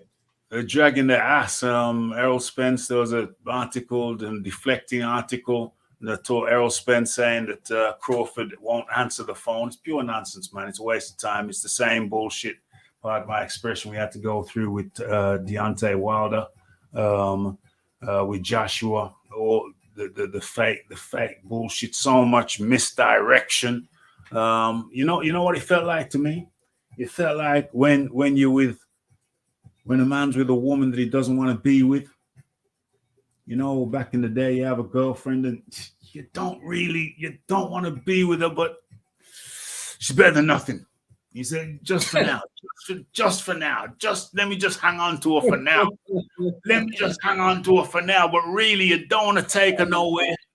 You don't want to do nothing with her but one thing. You know, you don't want to go and pick her up. You want her to come to your yard. You don't want to take her out. You just want her to come to your yard on a down low, and she knows she's not happy. You only want one thing with her, you know? And if you do take her out, then there's a bar that's a popular bar, and you think to yourself, we ain't going in there. We ain't going in there. You walk past, and she says, why do we never go in there? Oh, no, it's no good. And, you know, everybody's popping party balloons, and you know, there's a hell of a party going on in there, but you don't want to go in there. And you don't want to be with her, and you make up all kind of BS excuses, every excuse in the book. But it's just bullshit, man. It's just bullshit. And that's what you have to, that's what's the narrative now coming out of PBC. Oh, Crawford didn't want it. Oh, he ducked us. Oh, shut your crap, man. It's just too much. I'm still suffering from PSTD, you know, post-traumatic stress, PTSD, post-traumatic stress disorder from all the BS that PBC put us through when Hearn and the Zone were trying to get a deal with them for the Wilder to face Joshua, and they came up with all manner of bullshit. They came up with it just to deflect, because Deontay Wilder couldn't take it because his master, Al Heyman, wouldn't let him. And so they come up with all kind of crap. And it's too reminiscent. I can't listen to their garbaggio. Clearly, Al Heyman was dragging ass. I've done a video on it. I've done a live show on it. He was dragging ass. He didn't want to give Crawford a minimum. He didn't want to give him any kind of guarantee. But when Crawford comes back to him and says, yo, I got two offers of 25 mil a piece from bankers, 25 mil for me, 25 mil for him. Reportedly, Al Heyman comes back and says, well, why you want to limit yourself? So on the one hand, he's got no guarantee for Crawford, no minimum. There's no guarantee for him. On the other hand, he's telling Crawford, well, if you take 25 mil, why are you limiting yourself? Well, that's not a limit. That far exceeds anything that you're offering. So it's just like they think they're talking to some gal. I think they're talking to a gal. You know what I mean? Some BS excuses all the time. Why can't we do this? Oh, no, you don't want to do that. Why can't we do that? Oh, no, you don't want to do that. And every time it's with a BS excuse. It's just that makes no sense. No sense. And that's what it's like listening to PBC. Al Heyman, no guarantee for you. We don't know how much it's going to make or how much it's not going to make. 25 million on the table. Why you want to limit yourself? It's as if he thinks he's talking to some damn idiot. Well, that's the thing, right? He know who he talking to. I just don't understand. You know, it's interesting when the zone first came and they were giving out these big guarantees. Yeah. These guys were talking about, and you heard Errol Spence also say it when Terence Crawford was saying someone with a hedge fund wanted to put up 25 mil Yes. for us, right? Yes. And Errol Spence said something that those so-called YouTube boxing channels, and also you find people like Al Haim and them, well, LB and them were saying about the zone. All money ain't good money. It's like all of these guys drinking from the same trough. The same foolishness, all money ain't good money. And you're gonna go fight that guy for how much money? And it's like, well, all money is in fact good money once it's legal money. Yes. Right? Don't tell me it's so big. So you're saying, you're gonna go fight that guy. Yeah, he's gonna fight Avanesian for whatever money he's going to get. You're gonna fight Keith Thurman for less than that. Yes. The man said he had somebody willing to put up the money.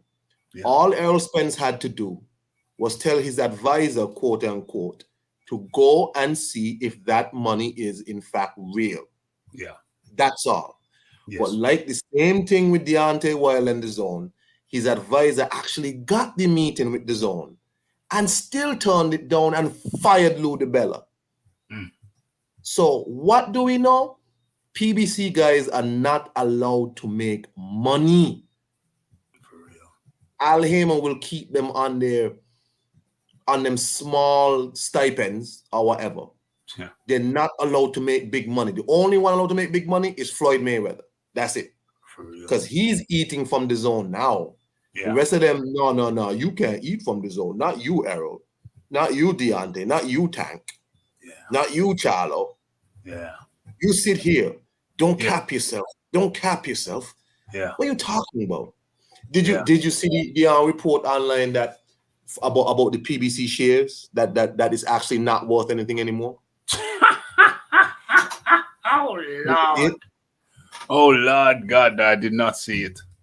It's on this Twitter page called Fight Oracle, and a few people online have actually looked it up and realized that it's real.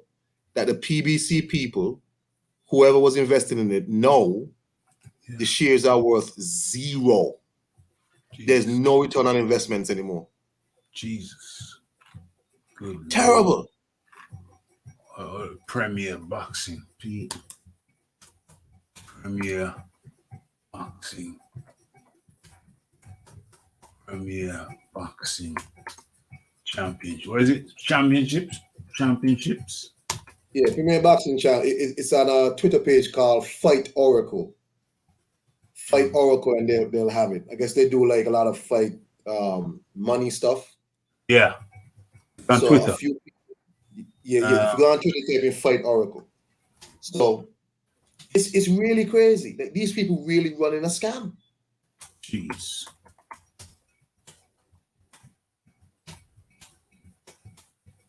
Oracle. Twitter. Fight Oracle Twitter.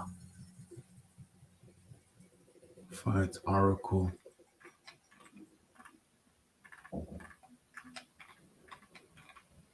Fight Oracle. Let me actually bring it up. Let me actually bring this shizzle up. OMG. 1 hour ago. When did I bring it up? A day ago? 2 days? 1 hour ago.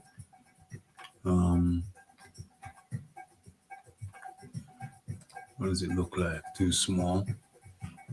Let me bring up the size. Okay. What does it look like now? Oh. Let me bring it up again. Let's see if we can. 17 hours.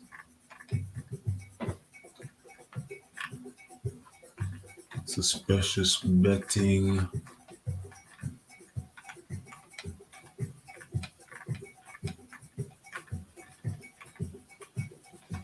Article. No logical reason.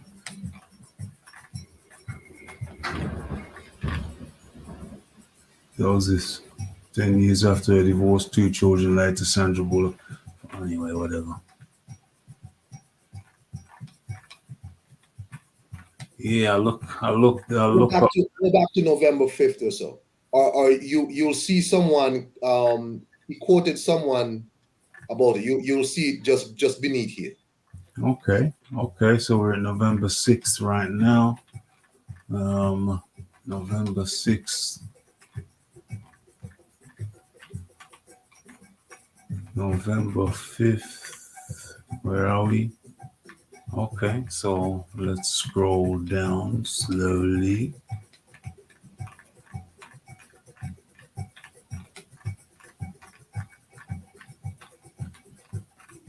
Where is it?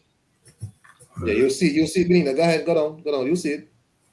You'll see him quote tweeting somebody else. Okay. Hold on. The COVID testing goats? Yeah, sure.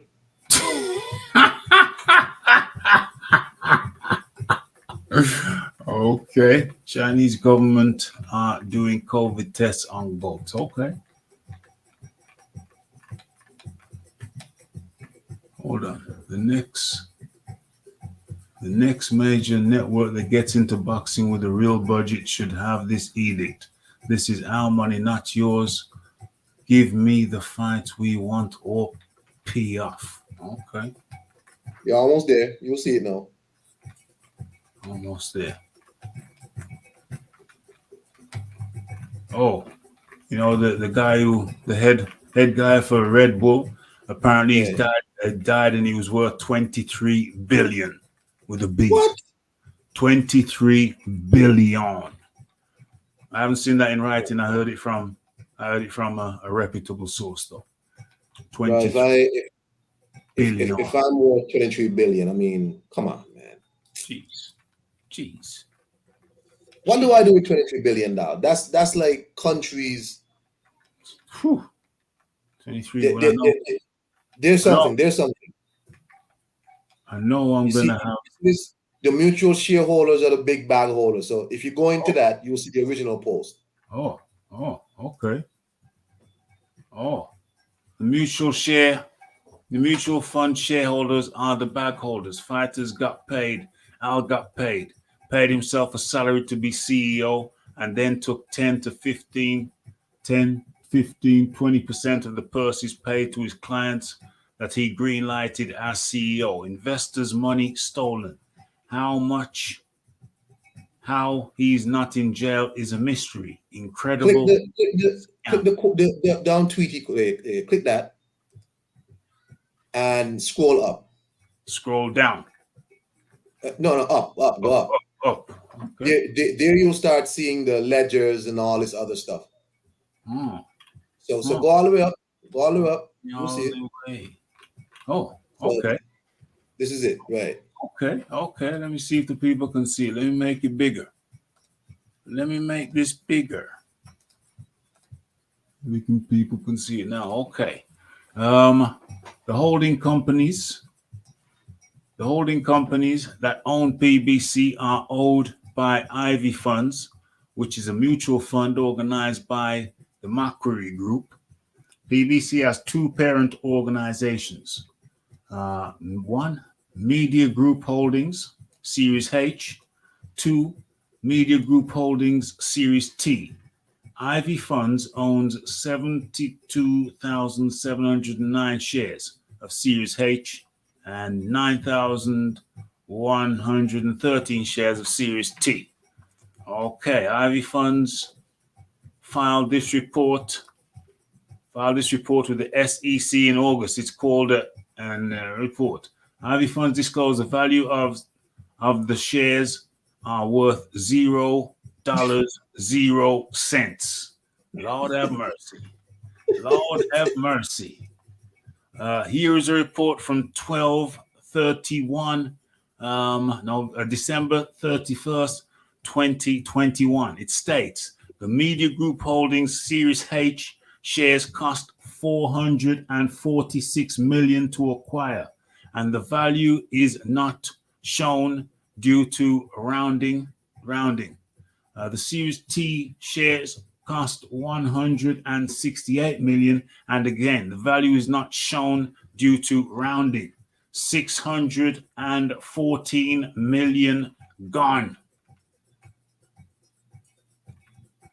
So say rounding down, nothing exists. No dividends were paid. Okay. No dividends were paid during the preceding 12 months. No dividends.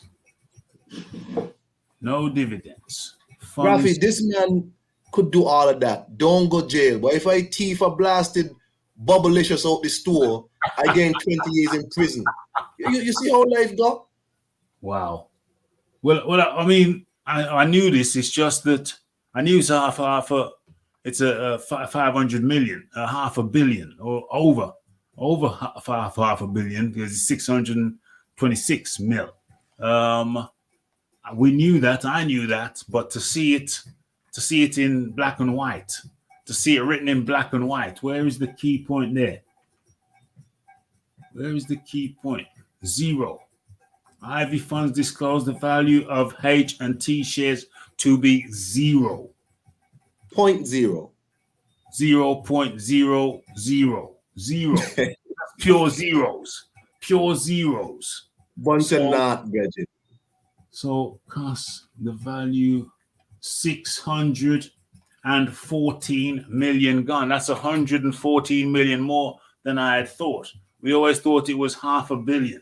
500 million, but it's 114 million more missing than I had previously realized. This is crazy, yo. Salute to the Combat Radio Nation. Aaron Daly up in the building. Yeah, they're just wow. I mean, we know that they've been highly incompetent, or has he just been, let's say he's incompetent, or was he just clever? Did he just finagle? He finagled the banks. Out of 614 million. And then they're questioning the business acumen. I keep on knocking that damn mic. Then they're questioning the business acumen of others, when what we see here is just an absolute. I better like this. I better like all of these so I can come back to them. When they've shown themselves to be exceptionally poor businessmen themselves. Black Prime, what is that? Black Prime Investor. I'll come back to that later. Let's get the hell on up out of there. What is that? Why am I still seeing that? That's just crazy, yo.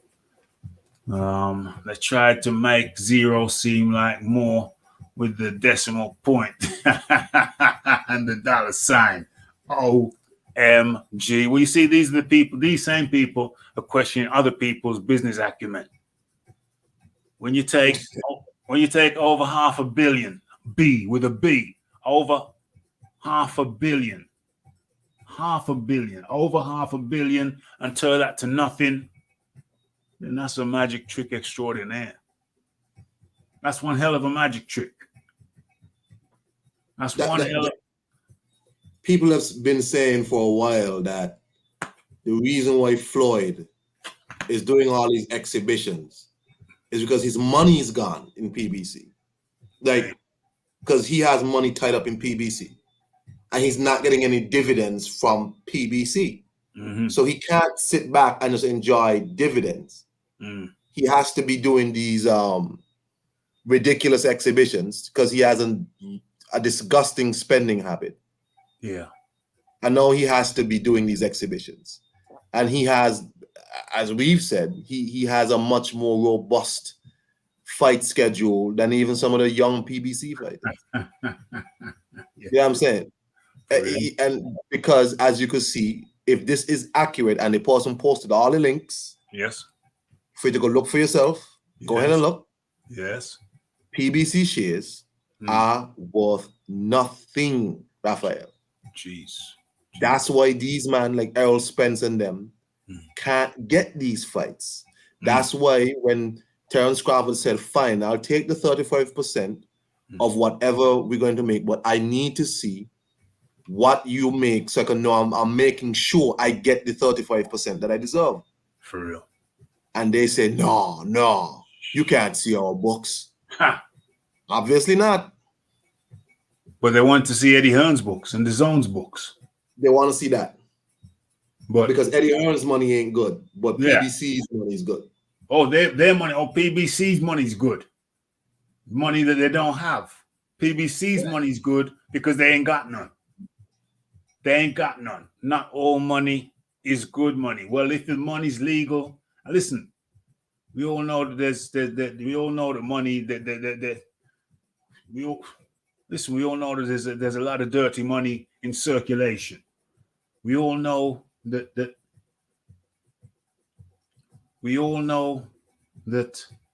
listen, we know that Miami Beach.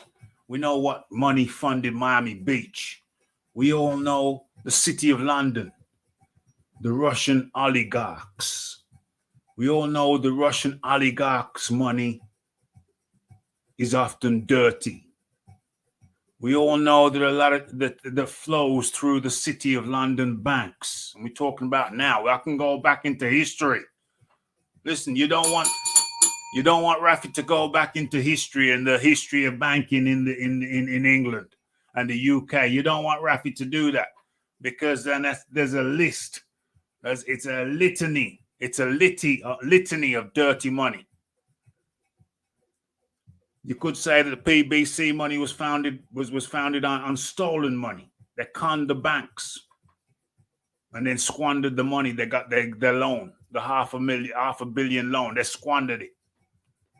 So you could say that PBC was, they only existed through money which they embezzled from the banks. There's an argument to say that. So who the hell are PBC? Listen, any money. There's an argument to say any money is cleaner than PBC money because PBC money is money which no longer exists and came from arguably money embezzled from the banks, from well-meaning lenders who have been torched, not even burnt, but burnt to cinders by PBC's financial impropriety.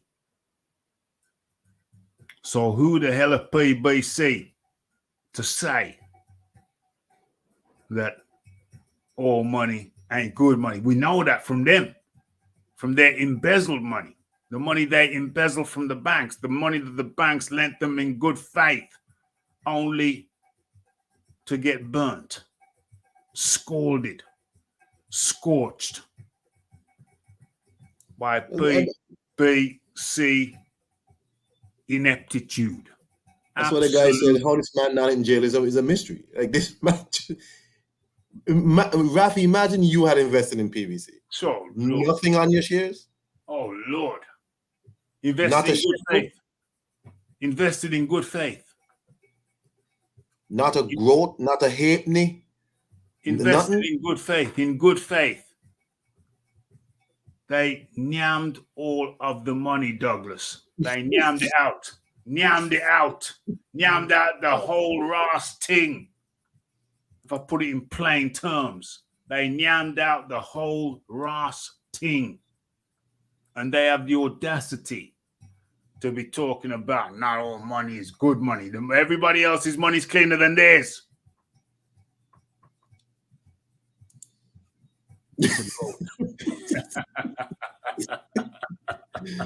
Rafi, let me tell you something, man. When I saw it, I was just like, what?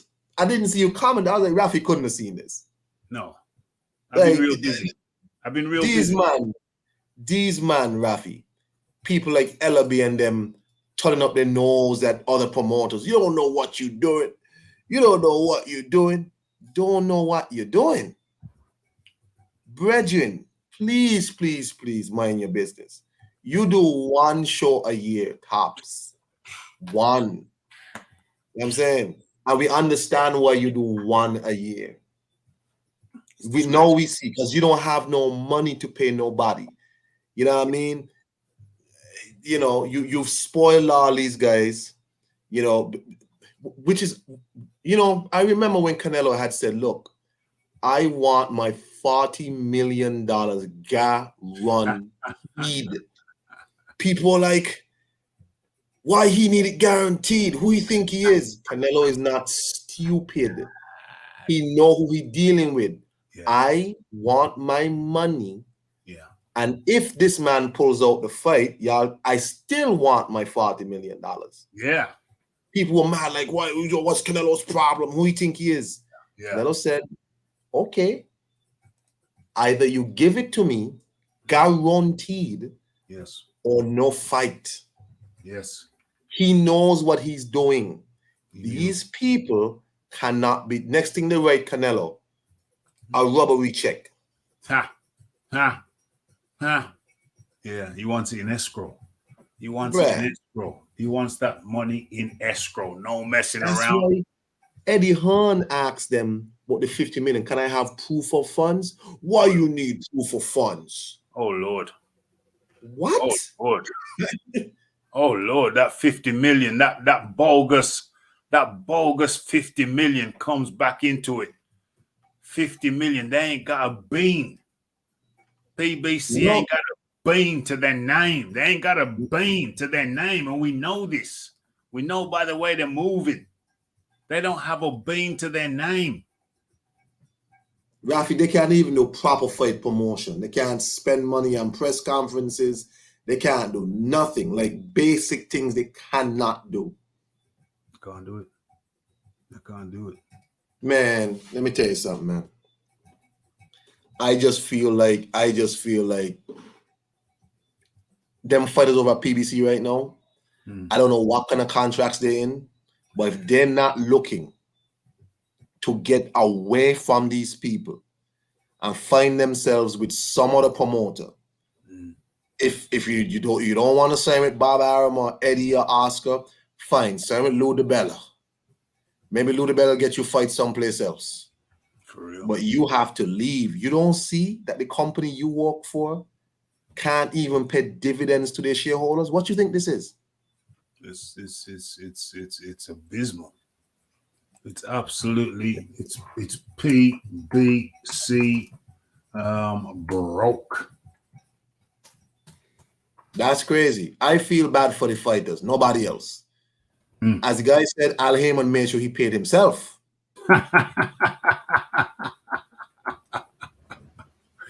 Yeah, and he got 50, paid himself as a CEO. Then he paid himself by skimming off the fighters 10, 15, 25%. So he paid himself at least two times.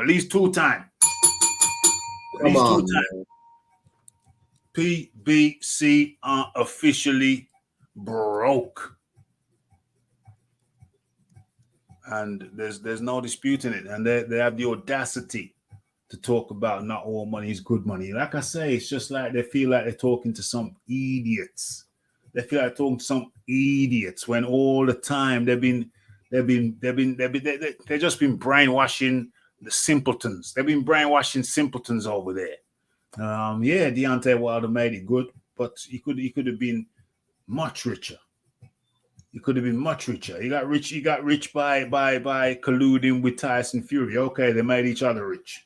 But he could have been much richer if he'd have talked to the zone. And then they have this talking point that, but Anthony Joshua lost. So if Deontay Wilder had signed with the zone to fight Joshua, then he could have been stuck in a contract. No, because the contract would have stipulated that he would be fighting Joshua as a champion. So if Joshua lost, then obviously they renegotiate, or he could come out of the contract. So obviously that's a contract, isn't it? So no, that would have been taken care of in the contract. So it's just crazy. PBC are broken. Nobody can say any different.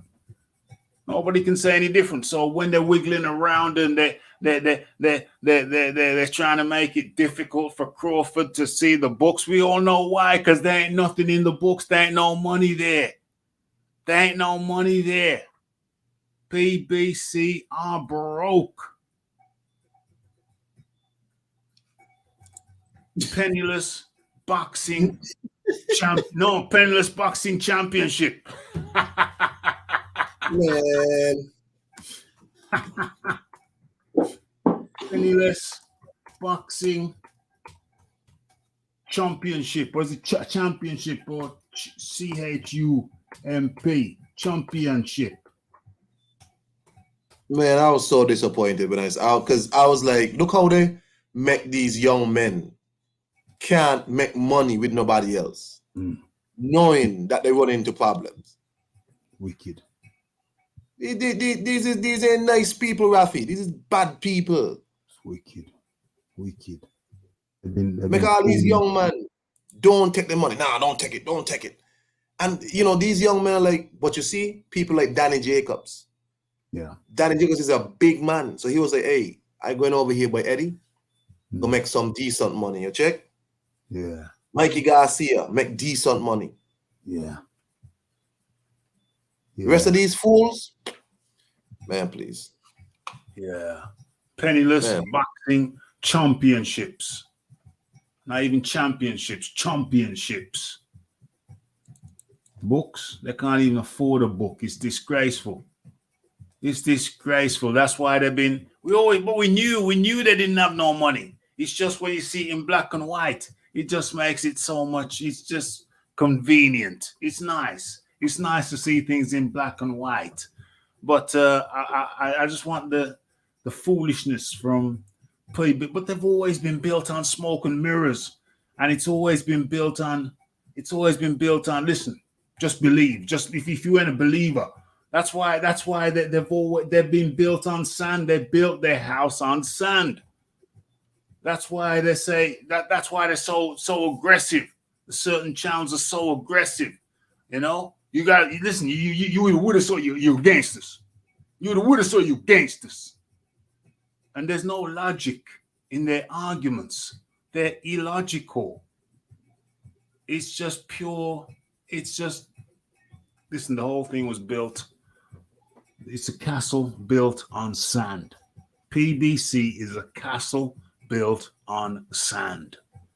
And how much longer? And listen, how much longer before the jig's up? How much longer before the jig's up? Because the thing basically, it's a matter of time now, or maybe they can get a good deal, but it's a matter of time now before the whole thing crumbles. How long before it crumbles? I mean, it's a shell.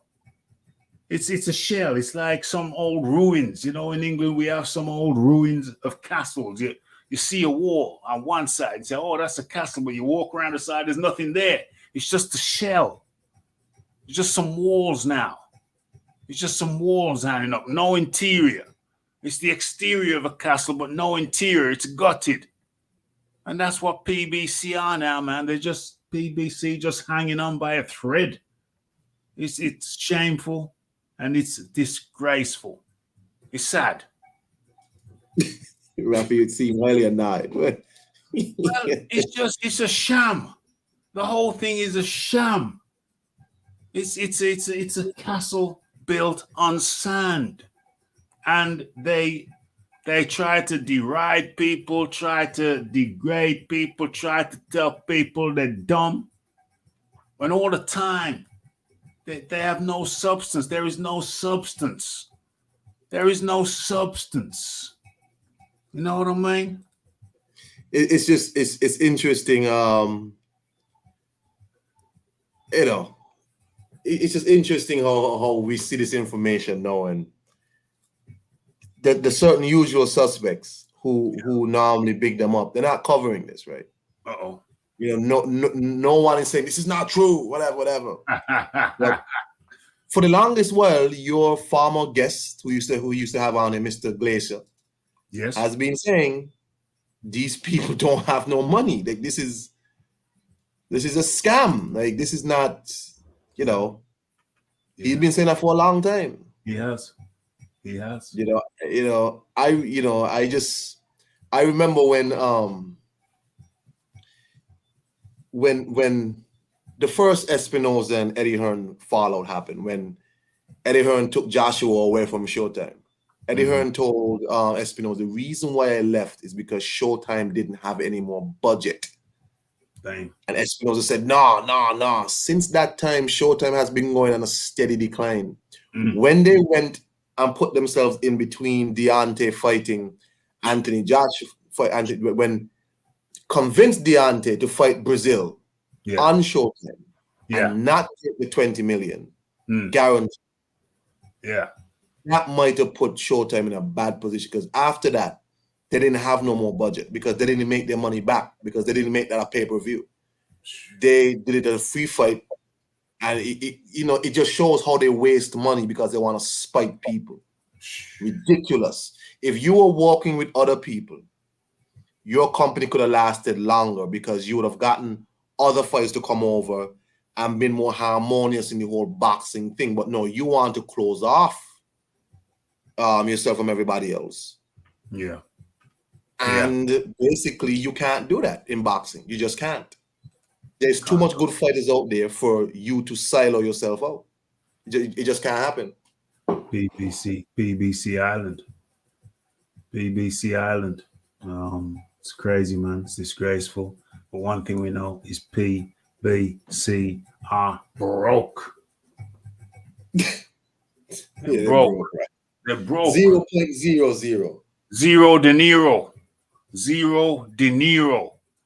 Dang. It's sad. It's shameful. Mate, hopefully they can just cut the crap now. Just cut the crap. It's just been a dishonest organization from the start. All we can hear from their followers is pure dishonesty. And, it's a lot to take. And you just have to turn your back on that. You close the door on them people, because it's just zero De Niro. Too much to take. Too much nonsense. But you know what, Iron Kong, you brought up some good points. You brought up some good talking points, which we're gonna have to ponder and ruminate upon. No problem, Rafi. But it's been good having you. Enjoy your evening over there. I know you got a bit of flood water or whatever. Hopefully, just the flood abates. You can have a relaxing evening somewhat. Take it easy, Rafi. Okay. You have a good night, man. Peace to everybody in the chat. Peace. 0.00. Not point not. Zero De Niro. PBC are officially broke. Zero De Niro. Okay. We did it again. The Rafi is ever consistent. Why did I move the mic out the way? Hold on, let me. Zero De Niro, PBC have Zero De Niro.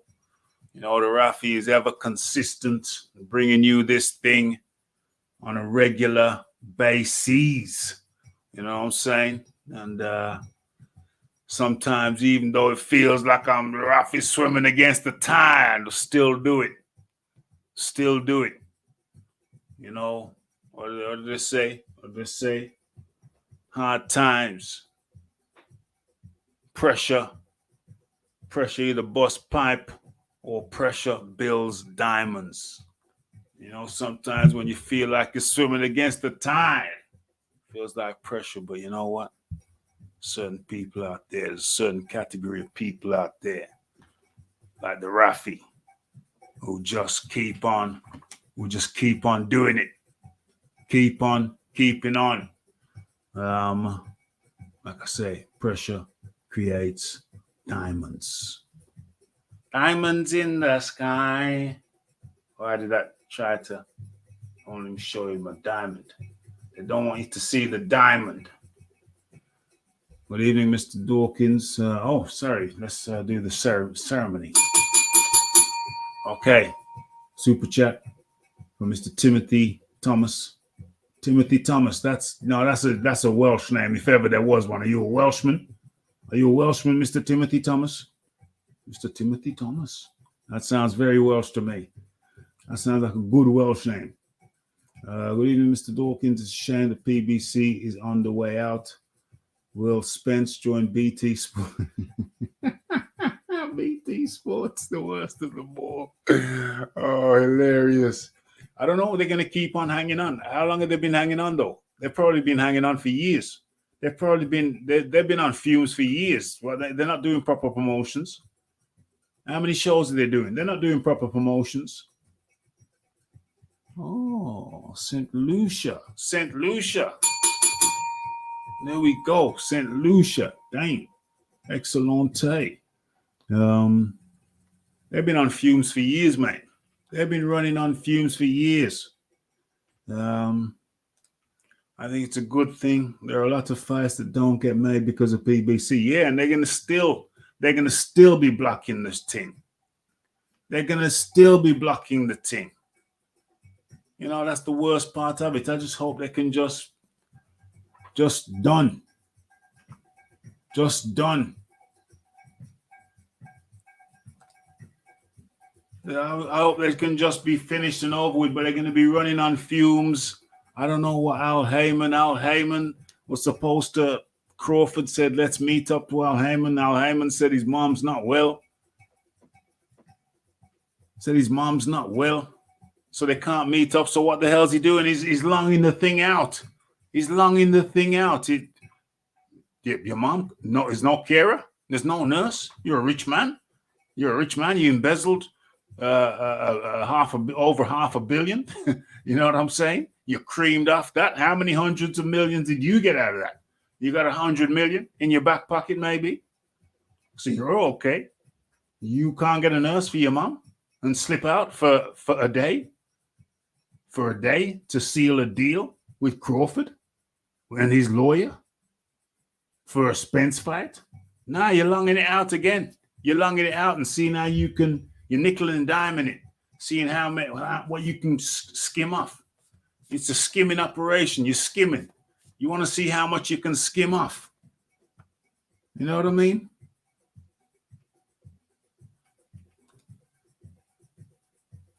They want to see how much they can skim off. Officially bankrupt PBC, but they're going to be nickel and diming and hanging on by fumes. What music artist does? Well, he used to back in the day. That's how he came. That was on his come up.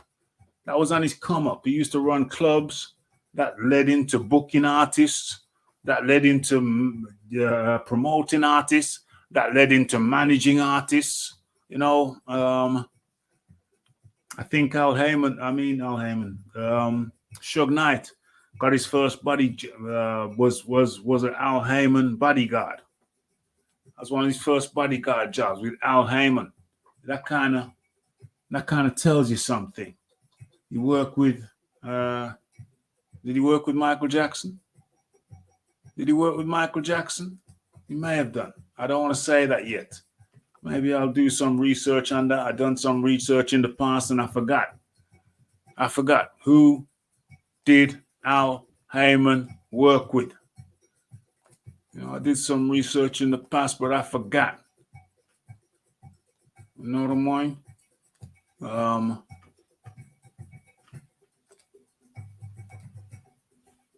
Yeah, I forgot. So, yeah, they're going to be hanging on, but sorry, PBC. Listen, sometimes people start off with good intentions. I'm sure that Al started off with good intentions, but didn't work out. You know, I got some money. And money can corrupt people as well. I'm sure he started off with good intentions. Al Heyman's brother, was his brother's name Bobby? Bobby Heyman was a boxer. And Al Heyman saw how he got treated, how he got handled, and he wanted to come into the business to give boxers a better deal. But somewhere along the way, didn't work out the way he wanted it to. And, things got corrupted. And now he's just hanging on by a thread. 100 million in his back pocket, no doubt.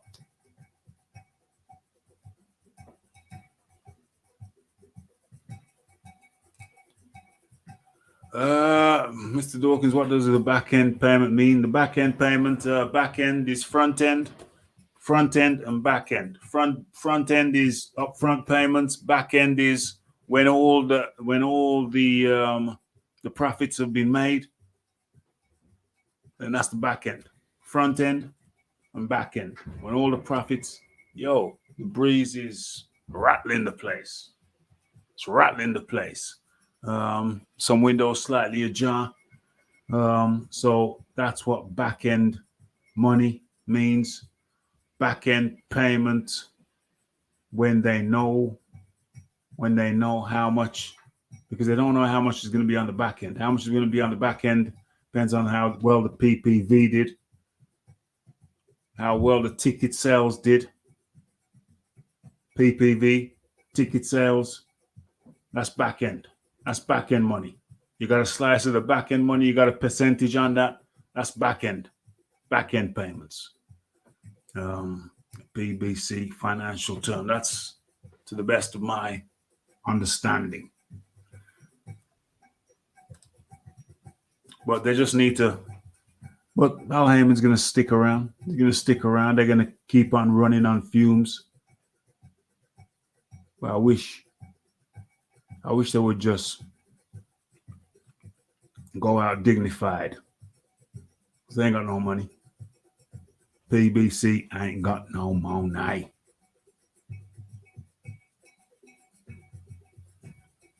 Yep, what's made after PPV sales and expenses, after all the expenses. Back end, after all the expenses have been paid, what's left? What's left? You know what I mean? I think we've done it. Kong came in. Some good points. Some very good points.